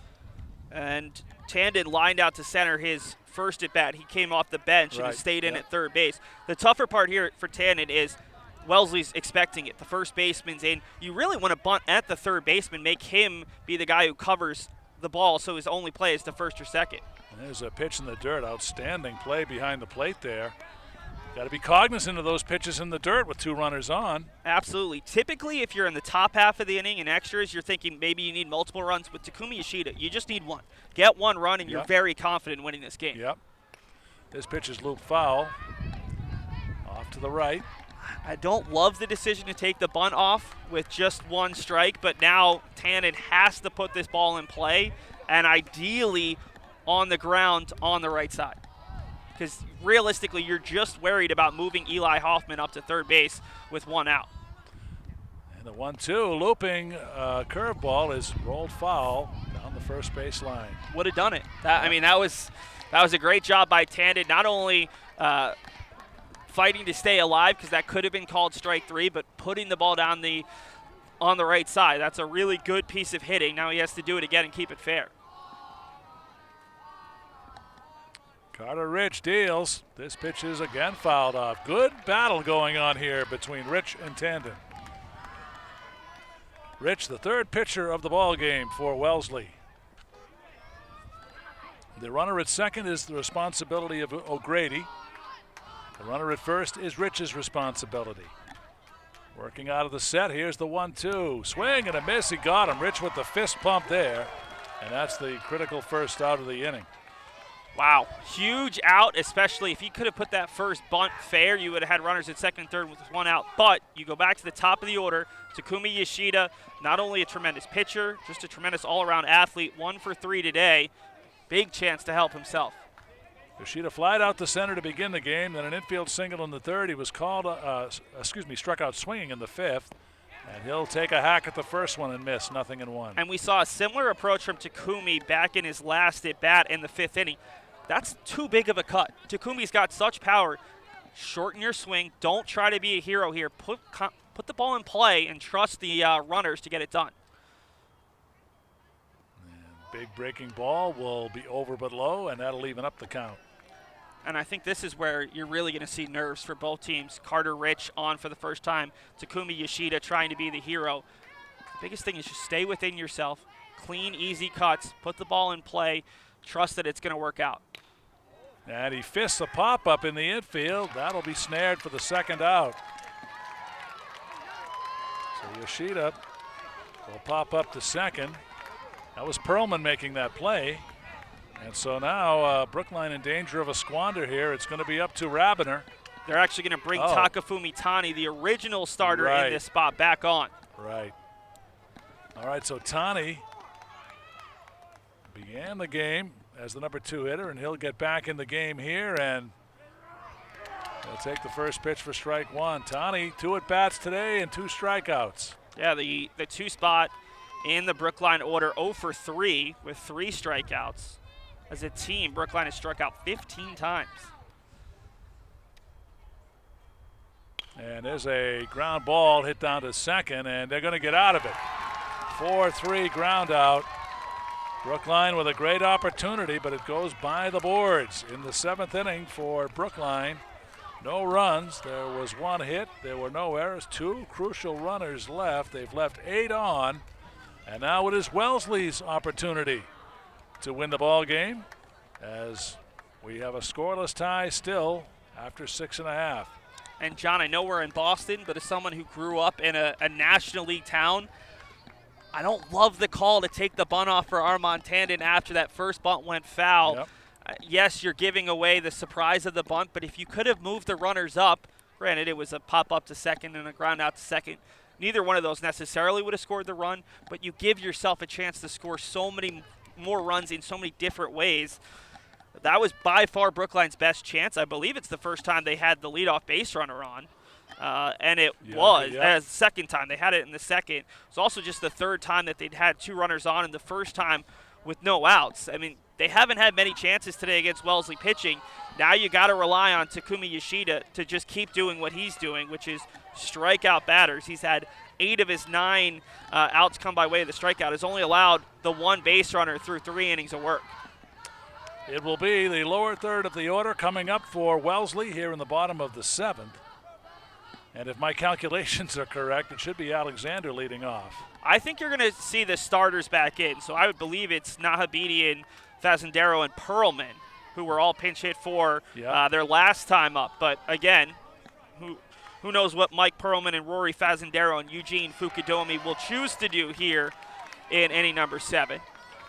Can certainly stick with those bench players. Everyone's an all-star here in this district championship. First pitch was in the dirt, back to the backstop for ball 1. And it does sound like the Wellesley bench is cheering Naha for Nahabedian. Slow grounder, going to be a tough play, and he beats it out. Nahabedian with great speed down the line, able to beat it out. So Wellesley will get the lead man on here in the 7th. Didn't hit it all that hard. Difficult spot there because Skeffington, it's probably his ball, but he wasn't going to get to that in time to make the play. Yoshida, such a great athlete, tried to get there, but just didn't have enough time and had his back turn. It was almost impossible play for Brookline defensively. All right, so let's see what Wellesley chooses to do here. You could see a pinch hitter who's looking to bunt. And it does look like the umpires are saying, hey, look for the bunt here. Let's make sure the runner doesn't leave early. Umpires giving the sign, hey, let's make sure that we're on point. Right. Well, this looks, the bunt, they square. The pitch is in the dirt. And I think you're right, Seth. I think that we're back to Fazendaro again. It's definitely a player in the 20s. You could see maybe a Bertucci pinch hitting because he's a better bunter. Who knows? Don't have a camera behind home plate or over on the third base side.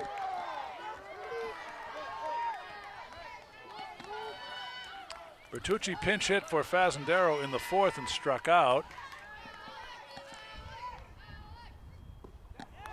His pitch is in the dirt. And Yoshida's so focused on not giving up a pitch that can be bunted that he's lost his control. And at this point... Oh, wait, what do we have here? I think they just wanted a new baseball. Okay, all right. I think what you're seeing right now from Michael Daugherty, the first baseman, is, hey, calm down. We've got your back defensively. Just get this guy, throw a strike. And there's your strike right down the middle, 3-1. Yeah, just the old get me over. There was definitely not going to be a swing or a bunt. Now 3-1, got to get another one. He squares on 3-1. He'll take the pitch.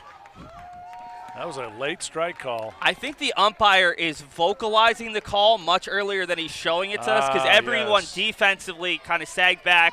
There was no movement from the runners, but I mean, we clearly can't hear out in center field. Great observation there, Seth. It'll be a payoff pitch coming. And this one's looped foul, straight back.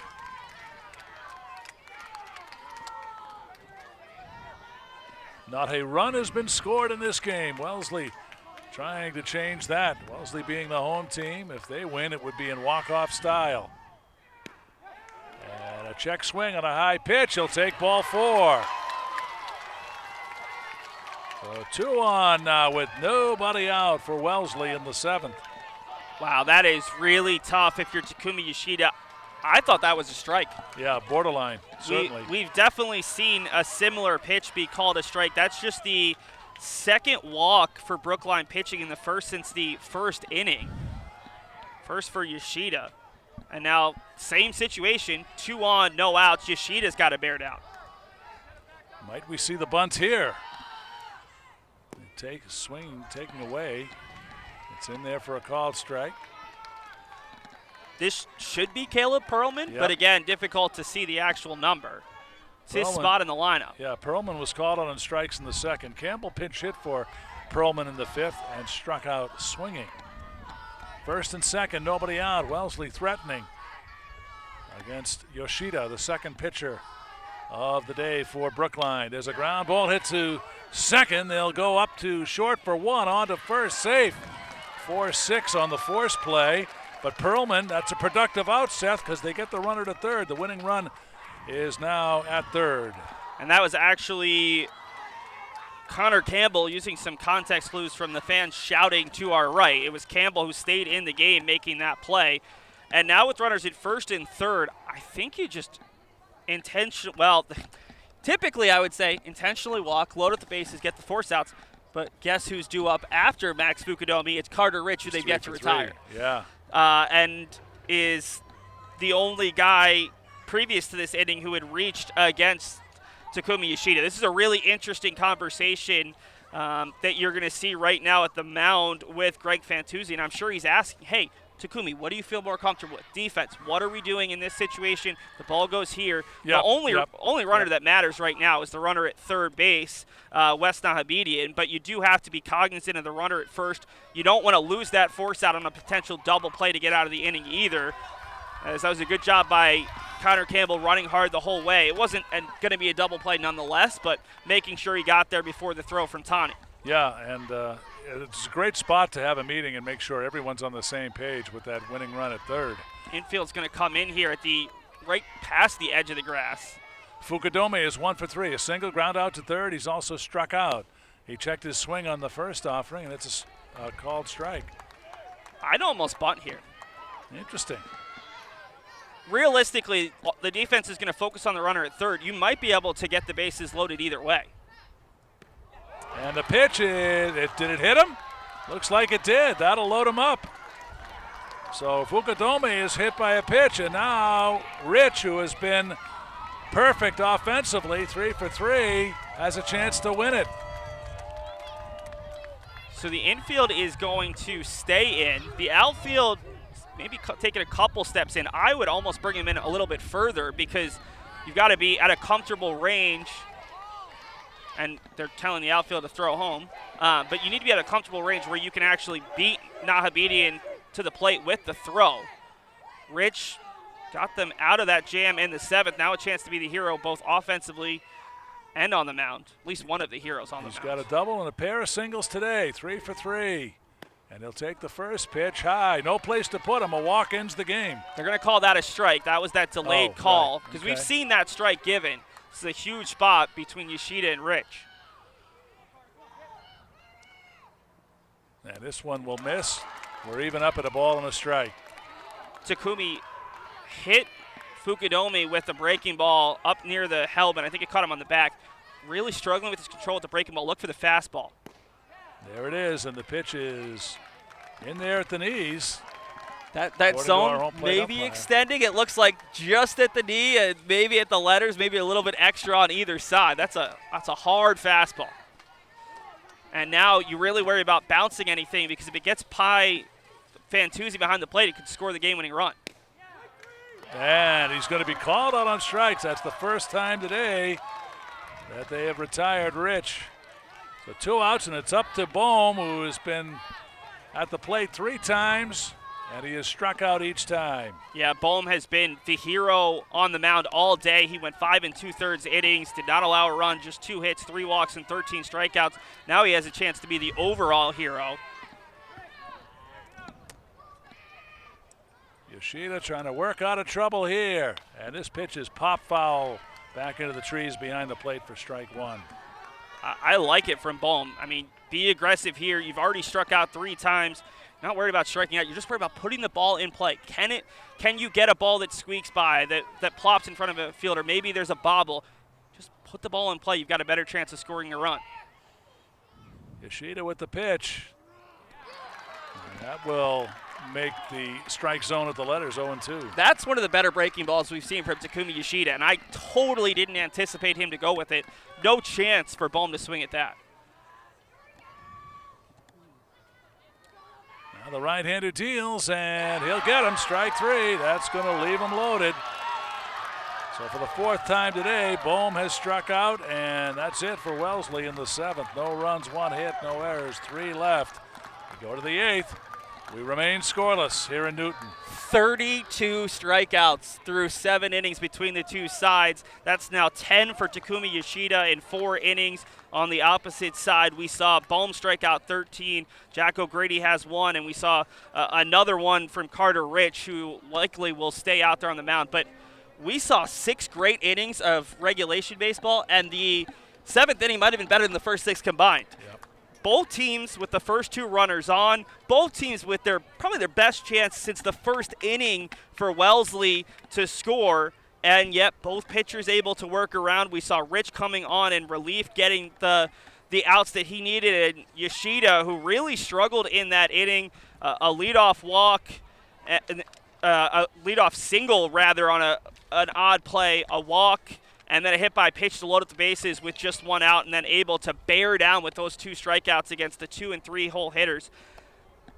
John, this has been phenomenal to watch through 7 innings. I'm almost going to be sad when this game ends because I'd like to see even a few more pitchers. As good as Yoshida and Bohm and Doherty have been, I mean, I'm sure both of these teams have a couple more pitchers that are pretty dominant as well. Might take that to see a run because I don't really see anyone scoring off Yoshida. And like Carter Rich looked bearing down in the 7th, it's not going to be easy to score against either. O'Grady, his final line, he goes a third of an inning. No hits, no runs. He walked 1 and struck out 1. And Yoshida has been outstanding for Brookline, although he did have a big jam to work out of in the bottom of the 7th. Wellesley had the bases loaded with 1 away, but 2 clutch strikeouts to send the game on to the 8th inning. And runners left on base in this game. Brookline has left 8, and Wellesley has left 9. So missed opportunities on both sides. Yeah, Wellesley had all the chances early, and now Brookline's been able to put some stuff together. They haven't hit well. They don't have an extra base hit in this game. All 3 of their hits have kind of been funky, not clean-cut swings. But now we're going to go to the international tiebreaker rule. So to start the 8th inning here, the last batter who got out, Takafumi Tani, will start the game start the inning at second base. So this isn't going to be an earned run for Carter Rich if he scores, but it does facilitate scoring. And now even more pressure on the pitchers and the defenses, because you can give up one run here and feel confident you might be able to get one back, but it makes it a little bit easier to put up a multiple run inning. Yep, and this rule was instituted, this started a few years ago at the minor league level, and so each team will have the opportunity to have that designated runner, so to speak, at second, as the pitch is fouled back by Doherty, who has struck out twice and walked. And it really puts more pressure on the away team in this scenario, because not only are you going first, but if you don't score, all of a sudden the home team just has to bunt and then a fly ball and you probably win. So you need to get this runner in, and then you hope you get 2 or 3. And there's a pitch that gets away, and just like that, they'll have a man at third with nobody out. That is going to go as a wild pitch from Carter Rich. So a runner at third now, nobody out, and now Brookline has options. Yeah, Takafumi Tani needs to be very – oh, no, they're going to, again, move him back to second base. Did he leave early again? It's interesting. Doherty's over there at first base. Don't think that was 4 pitches. That might be an intentional walk. I'm all confused as to what just happened in that scenario. All right, so it is first and second. We'll go with it. Second time we've seen a Brookline runner advance a base and then be told to go back. And this one is lifted high in the air, back into the trees for a foul. And, John, there's only one clear explanation. That pitch must have hit Doherty's foot. Yeah. That would put him at first base and move Tani back because it's a dead ball. Right. And that's how we will score it. A hit batsman and the designated runner at second. So first and second with nobody out as the pitch will miss high. Skeffington hasn't put the ball in play today. Pair of walks, a strikeout. As the cleanup hitter, though, you got to expect it. He's got some decent pop. The 1-2, he got him. Went upstairs to record the strikeout. And Skeffington is a strikeout victim. He's now walked twice and struck out twice. 2 strikeouts for Carter Rich, as he's now gone 1 complete inning. Here's Fantuzzi. He's been called out on strikes. Also a single. He's also been hit by a pitch. Good hack at the first pitch, fouling it straight back. Fantuzzi, one of the few guys along with Skeffington to reach multiple times. Single, a hit by pitch, and a strikeout looking. When they first came up with this designated runner rule, the pitchers were unhappy about it because they didn't know if it would affect their ERA, but they made it an unearned run if the runner crosses the plate. There's a swing and a miss. It's originally a rule in softball. It's been in place for much longer, and I mean, just like we've seen today from the pitchers, softball pitchers can be so dominant no one's getting on base, but softball pitchers don't have a pitch count because it doesn't hurt their arm in the same way. So you'd have pitchers going 10, 11, 12 innings not giving up a run. So that's why they put that rule into effect, so that you wouldn't have games going 12, 13, 14 innings, and maybe the game would end after 8 or 9. Right. And that has been instituted across all levels of baseball. At least for the moment. Major League Baseball yesterday saying they might not keep it going in 2022. Interesting. And a close pitch. He held back on the swing, and it's ruled a ball. Yeah, from the strike zone today, I would have thought that could have been strike 3, but the zone has tightened a little bit here in extras. And there's a cut and a miss. And Fantuzzi is a strikeout victim, so that's the second out of the inning. And first and second, 2 away. For Will Devins. Devins will step back in. He's had 2 plate appearances today, 0 for 2 with a pair of strikeouts. A lot of Ks in the scorebook here, Seth Arinsky. 17 for each side here in the top of the 8th inning. And he'll take a hard cut at the first offering. Now, remember, the first game last Sunday only went 6 innings. They had 23 combined strikeouts, but this is, well, the pitching's been even better today. We've gone a little bit longer.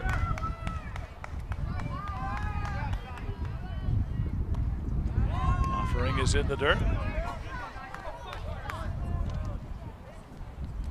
Tani, the designated runner at second base, began the inning.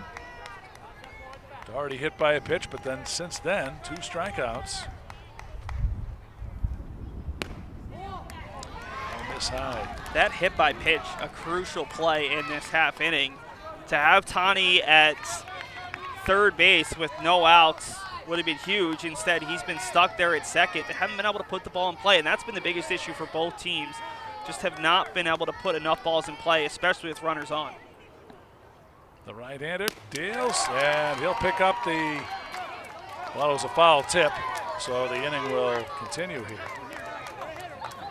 Yeah, count runs to 2-2. I think that was only strike 2. Looked like Fukudome held on. And the good at bat continues, fouled straight back. No score, top of the 8th. At this point, you have to wonder in the back of your mind how many pitches Takumi Yoshida's thrown, because he's already through 4 innings of work. Saw Max Bohm get through 5 2/3. He had to come out because of pitch count. Could be a similar situation if we go another couple more innings. We'll pick up the strikeout here. Devon's down on strikes. No runs, no hits, no errors, and 2 men left. We will go to the bottom half of the 8th inning. We remain scoreless in the District 10 championship game here in Newton at Lions Field. Wellesley will have the middle of the order due. Brogy, O'Grady, and Bruni. Of course, they'll have a runner at second. It'll be Bohm, who will be the designated runner, as I like to call him. And the nice part is you've got Takumi Yoshida, who's got that strikeout stuff. But, again, I don't care that Jake Brogy's one of your best hitters. If I'm the Wellesley coaching staff, I'm putting the bunt on. I'm saying, hey, let's move Max Bohm up to third base. Then you get 2 chances to get him in. Yeah. Jack O'Grady hasn't had a great day today. He's 0 for 2 with a walk. Danny Bruni's 0 for 3 with 3 strikeouts. But these are my guys. I trust my guys. And also, maybe you win on a wild pitch. Yep. Maybe you win on a hit by pitch. Maybe you win on a ball that's dropped. You need to put the pressure on the defense, and the easiest way to do that is bunt. We've only seen a handful of bunts today, and they've all been effective. They've surprised the defense. We saw Brookline do it to great effect. If I'm Wellesley, I'm bunting in this situation, even if Jake Brogy is the best hitter in my lineup, and he very well could be. He's already hit a home run this year against Brookline. All right, Brogy is 0 for 3, 2 strikeouts and a ground ball out to third. Yoshida came on in the 4th. Doherty went the first 3, gave up 4 hits, no runs, 1 walk, 7 strikeouts. And Yoshida, a long relief stint today, as it turns out. So Brogy stands in, and he'll foul one off the end of the bat for strike 1. I think the plan was always to go Doherty to Yoshida, and they maybe went a little bit earlier because Doherty had been struggling allowing the leadoff runner in each of the first 3 innings. Did strike out 7, didn't allow a run, but Yoshida's done such a good job, although he did allow the bases to be full in the last half inning. Good fastball, and he gets the strike. Home plate umpire is just adding so much more suspense, at least for the 2 of us. That's why I have to wait to make the call. Here's the 0-2, and that curve was on the inner half. And on the wild pitch, that'll move the runner up, getting away from the catcher. So Wellesley will have a man at third with nobody out. Another opportunity to end it here, Seth. And that's why I was saying bunt, because realistically that had happened to the next batter. That could have been the game-winning run. Now you have to bring the infield in, which allows more balls to get through. You have to bring the outfield in. So many good things happen by moving that runner up, even if they didn't do it with the bat. Fly ball here will end it. Deep enough, the pitch. Fastball away. And it's a tough spot for Yoshida because you're really now thinking strikeout, strikeout, strikeout, but you're also trying to throw a perfect pitch, and that's when you're more likely to miss. And he went after the high fastball, and he will be a strikeout victim. So Brogy is the first out of the inning. It's now 11 strikeouts for Takumi. Infield stays in. Here's O'Grady, a walk, a strikeout, and a grounder to short. Now the right-hander set to go, and the off-speed pitch is in for strike 1. So at this point, Brookline is electing to pitch to these batters in the middle of the lineup. There's a loop foul off to the right. Which is interesting, John, because with the only runner that matters at third base, I probably would have walked them, but ahead 1 and 2 after the wild pitch. I get pitching to Brogy, but interesting to pitch to O'Grady here. And he went after the high pitch. Yoshida trying to get the Wellesley hitters to chase that high fastball, and they have, at least in this inning. He's got 11 strikeouts now. 18 strikeouts for Brookline pitching in total. And make it 19. You know what? And that is why the Brookline and Wellesley coaches are coaching these majors teams, and I'm sitting out here broadcasting because they know their pitchers and they know their hitters even better than I do. Takumi just up to a dozen strikeouts. Came on in the 4th, struck out the side. He also had 2 strikeouts in the 5th, 2 strikeouts in the 6th, and 2 strikeouts to end the 7th with the bases loaded. He's now struck out 4 in a row. Here's Bruni. He has been to the plate 3 times, 3 strikeout victims. Runner at third, the potential winning run for Wellesley. Aggressive cuts from O'Grady and Bruni. They're very concentrated on getting up there, trying to put the ball in play with Bohm over at third base. Just haven't been able to put it in play against Yoshida. This one's hitting the air, but looping foul and out of play. Good catch by one of the younger kids. I believe there's a championship game at the U10 level after our majors game, and those guys have been standing out there for a while getting ready to warm up. Full day of baseball here at Lions Field. Yoshida ahead 0-2, and this pitch is ruled inside for ball 1. All of the Brookline infield was already running in, cheering, but that delayed call does not go their way.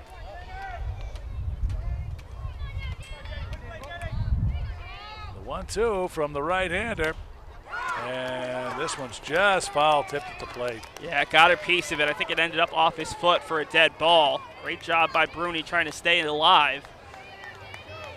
This international tiebreaker rule is supposed to improve scoring, but a big part of that is you still have to put the ball in play, and neither team has done a good job of that this inning. And on the third ball, he'll pick up the strikeout. So they get a runner to third with nobody out, and they can't get him in. No runs, no hits, no errors, 1 left. We will go to the 9th inning as this ball game continues. It's Brookline nothing, Wellesley nothing. You're watching the District 10 championship game on ASPN HD.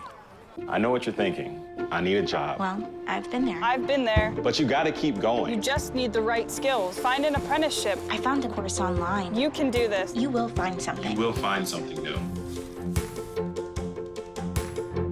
The family's visit to the forest inspired a beautiful question. Mother, mother, am I a tree? You tell me to stand tall. You tell me to stay rooted.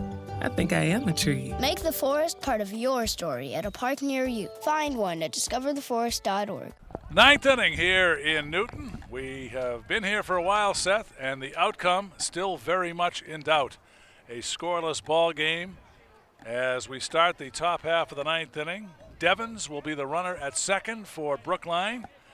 As we get going, Carter Rich still on the hill for Wellesley. Hoffman will lead things off. Here's the first pitch of the 9th inning. Low ball 1. Hoffman has flied to center, struck out and walked. He's 0 for 2. Yeah, Rich has pitched well. The third pitcher today for Wellesley. He's gone 2 full innings and has allowed just a single and a hit by pitch. That's got to be a balk. Yeah, Rich was getting ready to throw, and the umpire. The batter showed bunt, and the pitcher stopped, and the umpire said something. But if the pitcher stops in the middle of his motion without going, it should be a balk. But if the umpire's called something first, unless the umpire's called time, that should be a balk in the runner at third base. Very difficult to hear out here in center field, especially with a crowd of this size. But again, this is the third instance where I thought the runner might move up to third and nothing happened. I don't know what they're telling Eli Hoffman he did wrong. Can you not show bunt before a certain point? Yeah. Difficult to ascertain. 2 balls, no strikes is the count. He shows bunt and lays down a bunt in front of the mound. It's a great bunt, and they'll get runners to first and third. Second time we've seen that in the ballgame, Seth. The intent to sacrifice, but it winds up being a bunt single. Yeah, we saw it back in the 6th inning from the guy stepping up, Hugh Bollinger. That you say a great bunt. It was a great bunt in result. It wasn't a great bunt because he popped it up. It was just fortunate that it got far enough away from home plate that it kind of fell into no man's land. You never want to pop up a bunt because it could lead to a double play.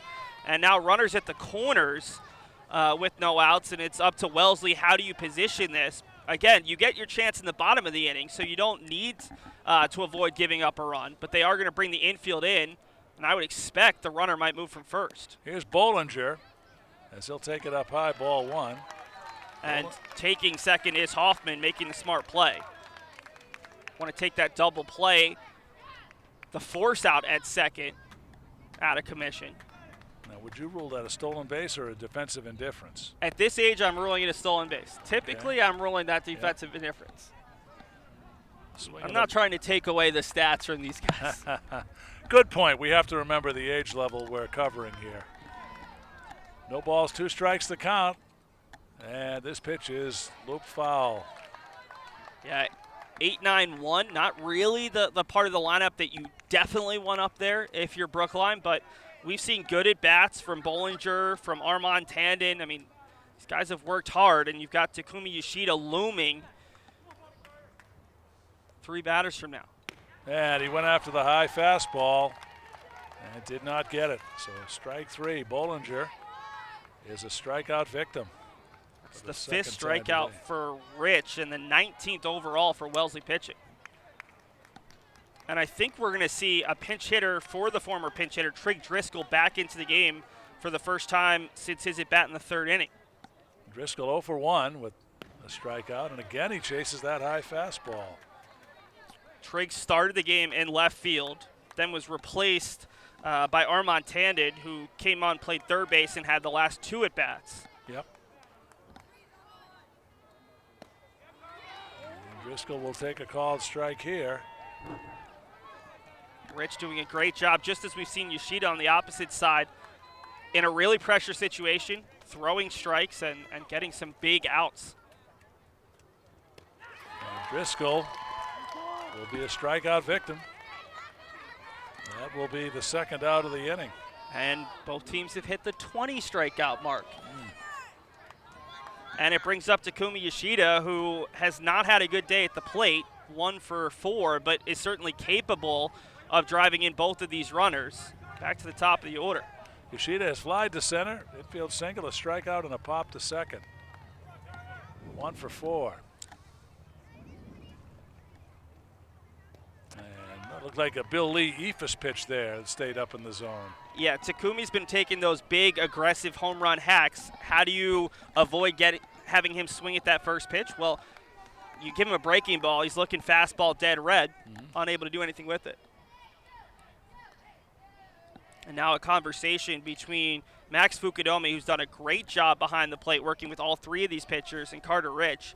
How do you pitch to Takumi Yoshida here? And honestly, do you pitch to Takumi Yoshida? Because whether it's Takafumi Tani or Nikolai Ravner, who have both been in the 2-hole, neither guy has quite the power and the pop in their bat that Takumi Yoshida has. When we've seen it be tremendous behind the plate, on the rubber, this is a chance for him to be the offensive hero. Can help his own cause. Someone's got to. Yeah. So Yoshida with a chance to give Brookline the lead. Runners at 2nd and 3rd with 2 away. The first pitch is in there for a called strike, 0-1. It's actually 0-2 because of that mound meeting after the first pitch, that great breaking ball. Really have to protect here. This pitch briefly gets away, but not far enough for an advance. This would be a tough one for Brookline, who's left 2 runners on base in each of the last 3 innings. Yep. 10 for the game. Yeah. Yep. And there's a high fly to left. Back it goes, and this ball is gone. A home run. And Brookline has gotten on the board first here. Yoshida with a 3-run homer here in the top of the ninth. That was a breaking ball that stayed over the heart of the plate, and Yoshida got just enough. That probably cleared the fence by maybe 6 inches to a foot. But either way, it was easily scoring. Both runners ahead of him. Eli Hoffman, Will Devins, the designated runner, as you call him, and Eli Hoffman, who had that bunt single. They're now going to throw it in. I believe they were appealing, making sure that everyone touched home plate. But that is so big. A single there, you've got a 2-run score. You feel very confident. 3 runs, and now it's a huge hurdle, whether it's Takumi Yoshida. I don't know if he still has enough pitches to get through a 6th inning of work, or even one of the other strong arms for this Brookline team. 3 runs is a ton in a game where we haven't seen any runs through the first 8 innings, especially because Takumi Yoshida just got through the heart of the order, 4, 5, 6 in the last inning. It'll be 7, 8, 9 with a runner starting on second base. So that's one of the runs you need. But what a huge, huge home run from the guy we've been talking about as one of the stars of this game all game long. Finally comes through after taking some bigger hacks than he needed earlier. That was a little bit of a smaller swing, but has all the power in it to get it over the fence. Here's Tani, and he'll send one foul off to the right out of play. The count is 1-1. So that'll give Brookline a little bit of breathing room as we go to the bottom of the ninth. Tani in this game, 2 strikeouts and a ground out to second.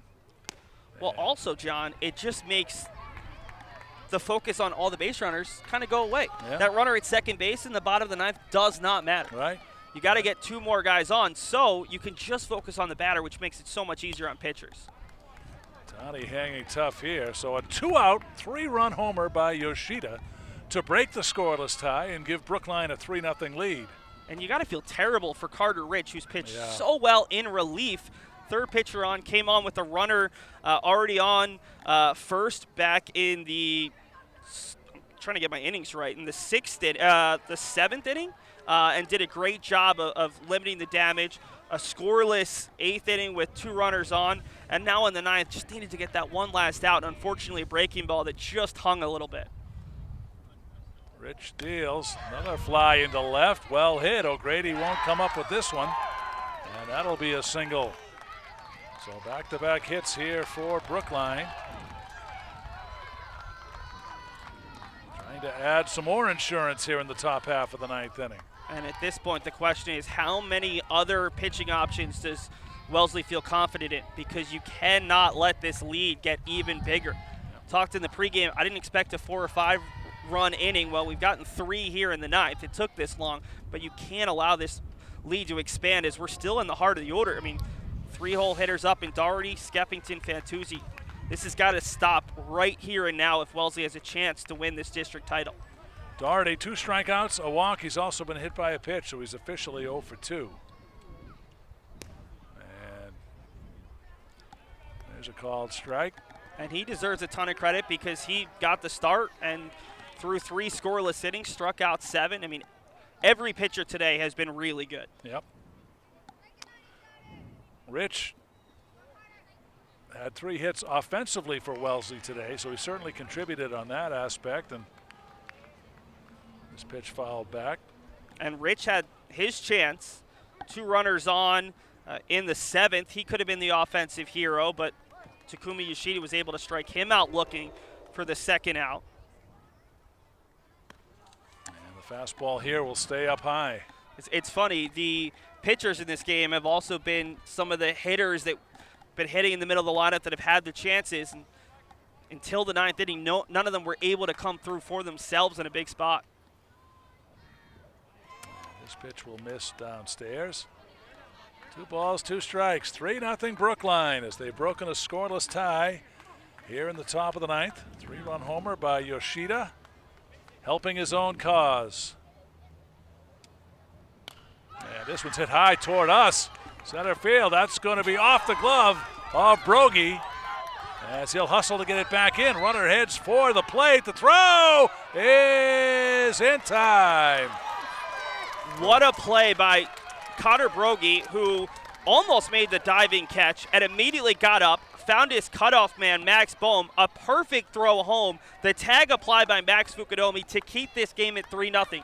It seems like it could just be a minor footnote in this game, but if Wellesley can get anything going, that could be a huge final out of this top of the 9th inning to keep it within 3-0. Remember, said they had to stop the bleeding. That was a tremendous play. Center field to shortstop to the catcher who applied the tag. It was very close there.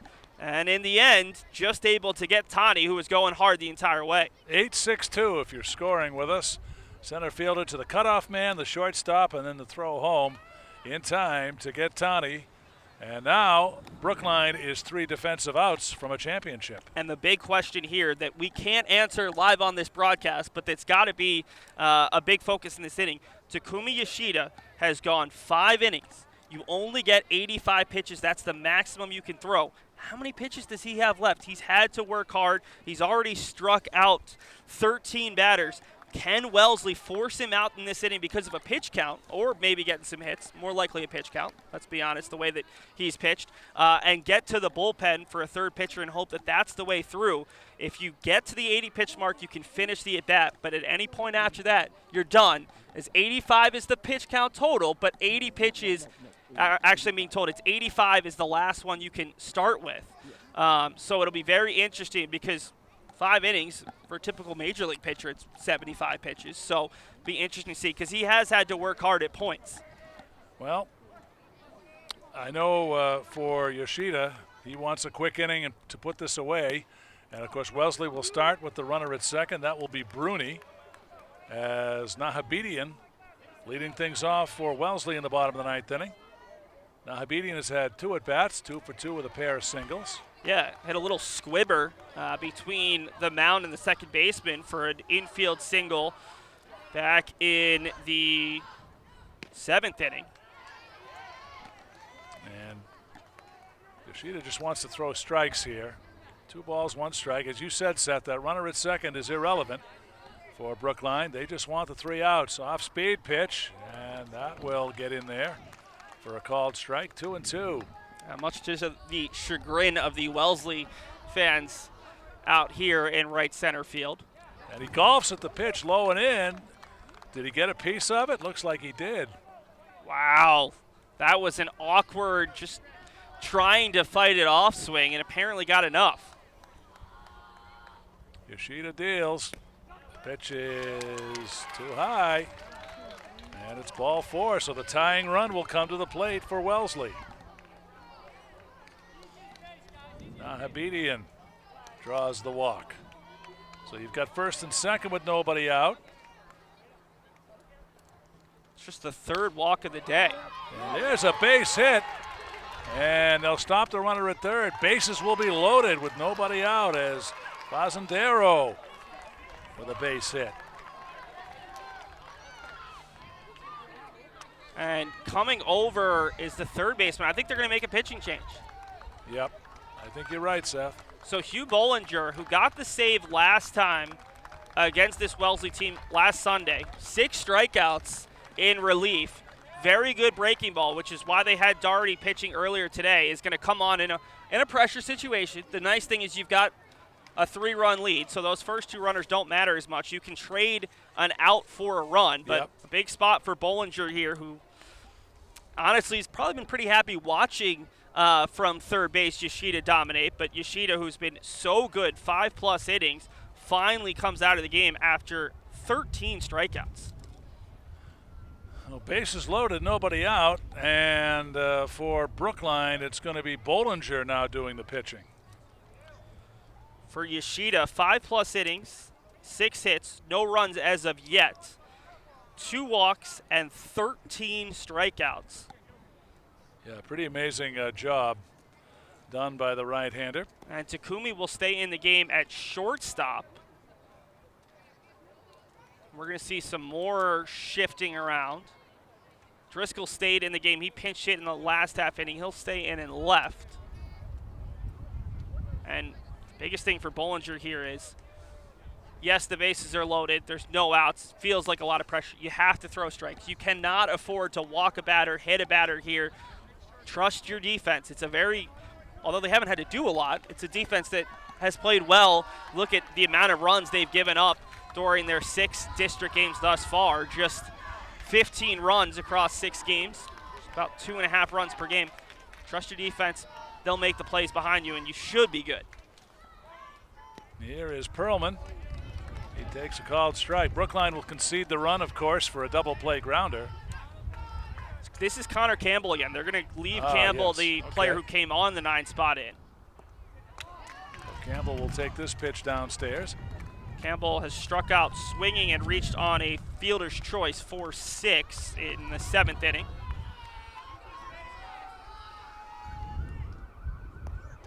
This pitch will miss in the dirt.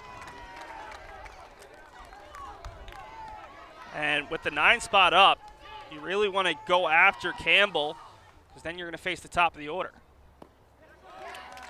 This pitch missing. So 3-1 the count. No place to put him. A walk means a run here. And it's grounded sharply. Foul, third base side. 3-0 Brookline, but that lead somewhat in jeopardy here. That possible 4th run really looming right now. Yes, indeed. Swing and a grounder back toward the mound. They'll go home out there. That's all they'll get. But they cut the run down at the plate. That's going to go 1-2 on the force play. And that is a really difficult play, and honestly, most pitchers not advised to do it. But when you've got a guy like Bollinger, who started this game at third base, clearly is a pretty talented infielder, because we also saw him make a nice play at shortstop, that's a totally fine play, but I'm sure an assist has to be added to J.J. Fantuzzi, who is screaming, you've got time, go home. Yeah. Because typically, you're just going to get the out at first. Instead, you not only get an out, you avoid giving up a run. That's huge. Here's Fukudome. Called strike. He singled, grounded to third, struck out, and he's been hit by a pitch. 1 for 3. So 1 out, bases loaded. Pitch here is cut on and missed. He waved at a breaking ball, and Bollinger gets ahead 0-2. Yeah, that's what he's known for. He's got a very good breaking ball. Doesn't have the same velocity as Yoshida. The 0-2 here, tapped on the ground is short, and they'll get the out at second, and that's all they'll get. The run will score. That'll make it a 3-1 game, but now there are 2 outs in the inning. Really smart play by Takumi Yoshida, not trying to do too much. I saw him kind of look at home plate and was like, nope, I'm going to make the simple, easy play, and a nice job by Skeffington. You don't have to throw that ball to first. In fact, it's more likely to end up damaging your team than helping your team. Yep. And the funny part is Carter Rich, who just gave up that 3-run homer after pitching so well, has been the offensive hero all day, and he's got a chance to extend his season and extend his team season here. He'd rather have no one else up than Carter Rich the way that he's been hitting today. So on the 6-4 ground out, Fukudome will pick up an RBI. There are 2 outs now, and Rich is coming to the plate, and this mound conference I think has to do with the fact that they're going to talk about Rich being the dangerous customer is at the plate. He's gone 3 for 4 with a double and 2 singles. Yeah, I think you really have to pick and choose when you're throwing the fastball here, because he's a very good fastball hitter. You don't want to let him sit on something and drive it to potentially tie the game or even walk it off with the bases loaded and his team now down by 2. So the game hangs in the balance as the first pitch will miss outside of the zone for ball 1. Fazendaro's now at third, Connor Campbell at second, and Fukudome at first. Good speed. And this one's grounded up the middle. It's going to sneak through for a base hit, and that will make it a 1-run game. Rich with his 4th hit of the day and an RBI this time. Scoring on that play was Fazendaro. And Campbell will go up to third. Fukudome up to second. And here's Bohm, who arguably is the pitcher of the game. I mean, it's between Bohm and Yoshida, both who went 5+ innings, striking out 13. Runners are at first and second. Tying run at second base. The pitch is grounded, foul. So Brookline with 3 in the top of the 9th. And Wellesley with 2 here in the bottom half, but Wellesley down to their last strike.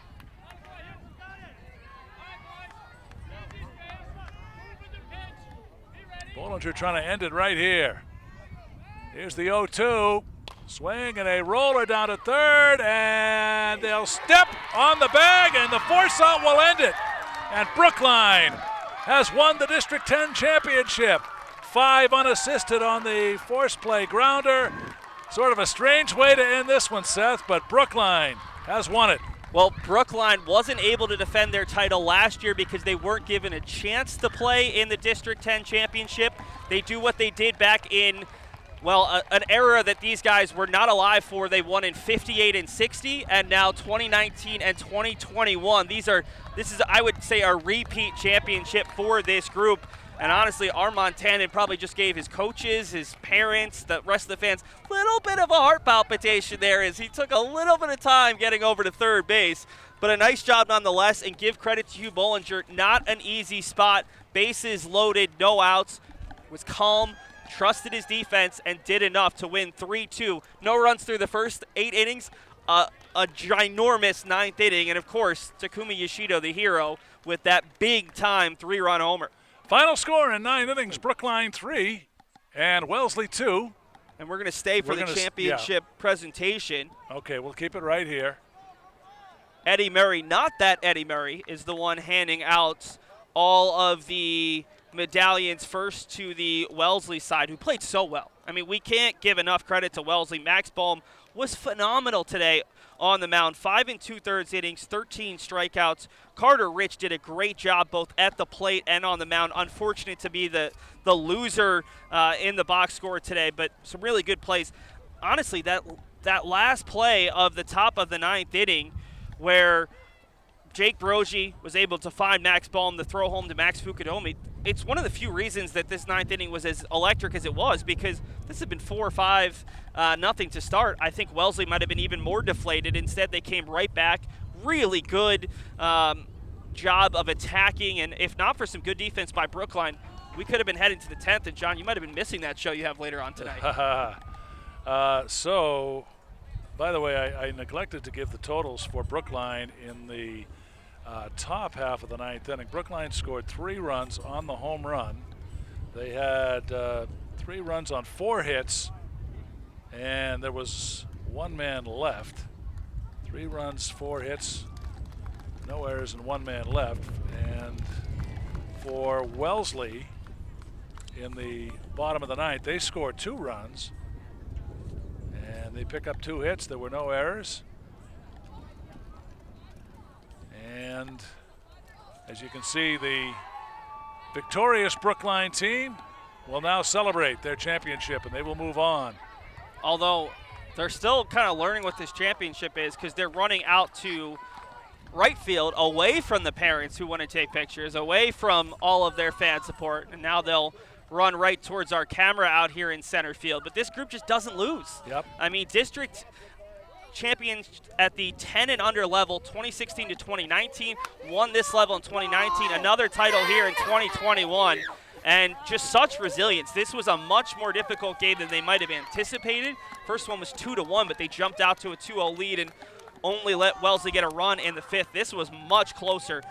No runs through the first 8 innings. It ends 3-2 in favor of Brookline, and what a game we had. These two teams both would have been worthy champions here in District 10, and now Brookline goes on to the sectional level. They've already won a New England championship back at the 10 and under level. Can they do some damage here in the Section 3 this week, and then later on potentially in the Mass title and then the New England region, even potentially get a spot in Williamsport? Final line and totals: Brookline 3 runs, 7 hits, no errors. They left 11 men on. Wellesley 2 runs, 8 hits, no errors, and they left 12. Bollinger will pick up the victory out of the pen for Brookline, and Carter Rich will take the loss. Brookline now improves to 7-0. Wellesley 5-2. I think Yoshida would get credit for the win. He did start that inning, but Bollinger picks up so yet another save. Right. Identical to the first matchup against Wellesley. Correct. Where Yoshida got the win, and Bollinger did a great job out of the pen. He doesn't have that same kind of aura about him, but he's very efficient on the mound. That is correct, so I stand corrected. Yoshida would be the winning pitcher, Bollinger the save, and Rich, who wound up with a 4-hit day, will take the loss on the mound. All right, we'll take a timeout, and we will wrap it in just a moment. Final score in 9 innings. Brookline 3 and Wellesley 2. We're back with our wrap-up in a moment. Hey, Bobo, do trees tell each other stories? I'm sorry. I'm afraid I don't know that. Hey, why don't we go find out? Listen.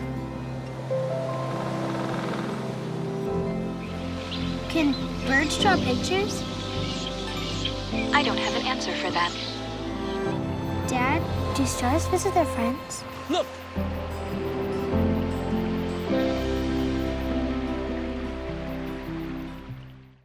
I'm joined by our District 10 championship game MVP, Takumi Yoshida. Takumi, you had a great game pitching, but we're going to talk about your final at bat first. What were you trying to do in that 9th inning to finally put your team on the board? Hit a single up the middle. And we saw you in your previous couple at bats taking some big hammer hacks, trying to maybe hit a home run. What changed between those two at bats in that final one? Well, I thought to myself that I just needed a single. My coaches helped me with that, and the umpire helped me with that. At what point did you know that that ball had gotten over the left field fence and was a 3-run home run? Probably once I was past first base. Let's talk about the pitching, and it wasn't just you. You had a tremendous game, but Michael Daugherty, Hugh Bollinger, what were you guys trying to do against a really good hitting team in Wellesley? I'd say just throw strikes and try to get the batters off balance. How big was your defense? I mean, we saw great plays from Hugh Bollinger on the infield, a couple great plays by the outfield. How good did it feel with you pitching, and then when you moved to shortstop to know the defense was going to kind of lock it down there in the 9th? It felt really good, and I didn't feel too much pressure. This is a group. I mean, you look at the guys behind you who you've been playing with for a while. You won a ton of U10 championships. This is the second U12 title for Brookline in the last 3 years.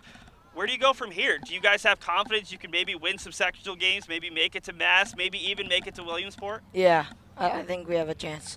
Why? I think our team's really like good together, and being good together always leads to wins like today. Well, it was fun to watch the entire group. Congratulations on a great game. Good luck next week in sectionals.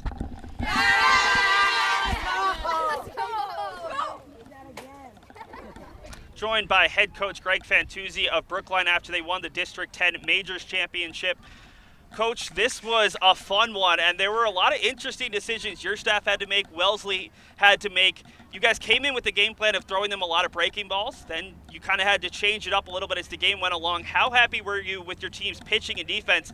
9 innings, well, almost 9 complete innings of scoreless ball against the team that has been hitting really well in their other games. Yeah, well, pitching won this game. Great pitching on both sides. Kudos to Wellesley for throwing out 3 kids who all threw extremely well. Our kids fortunately threw also very well.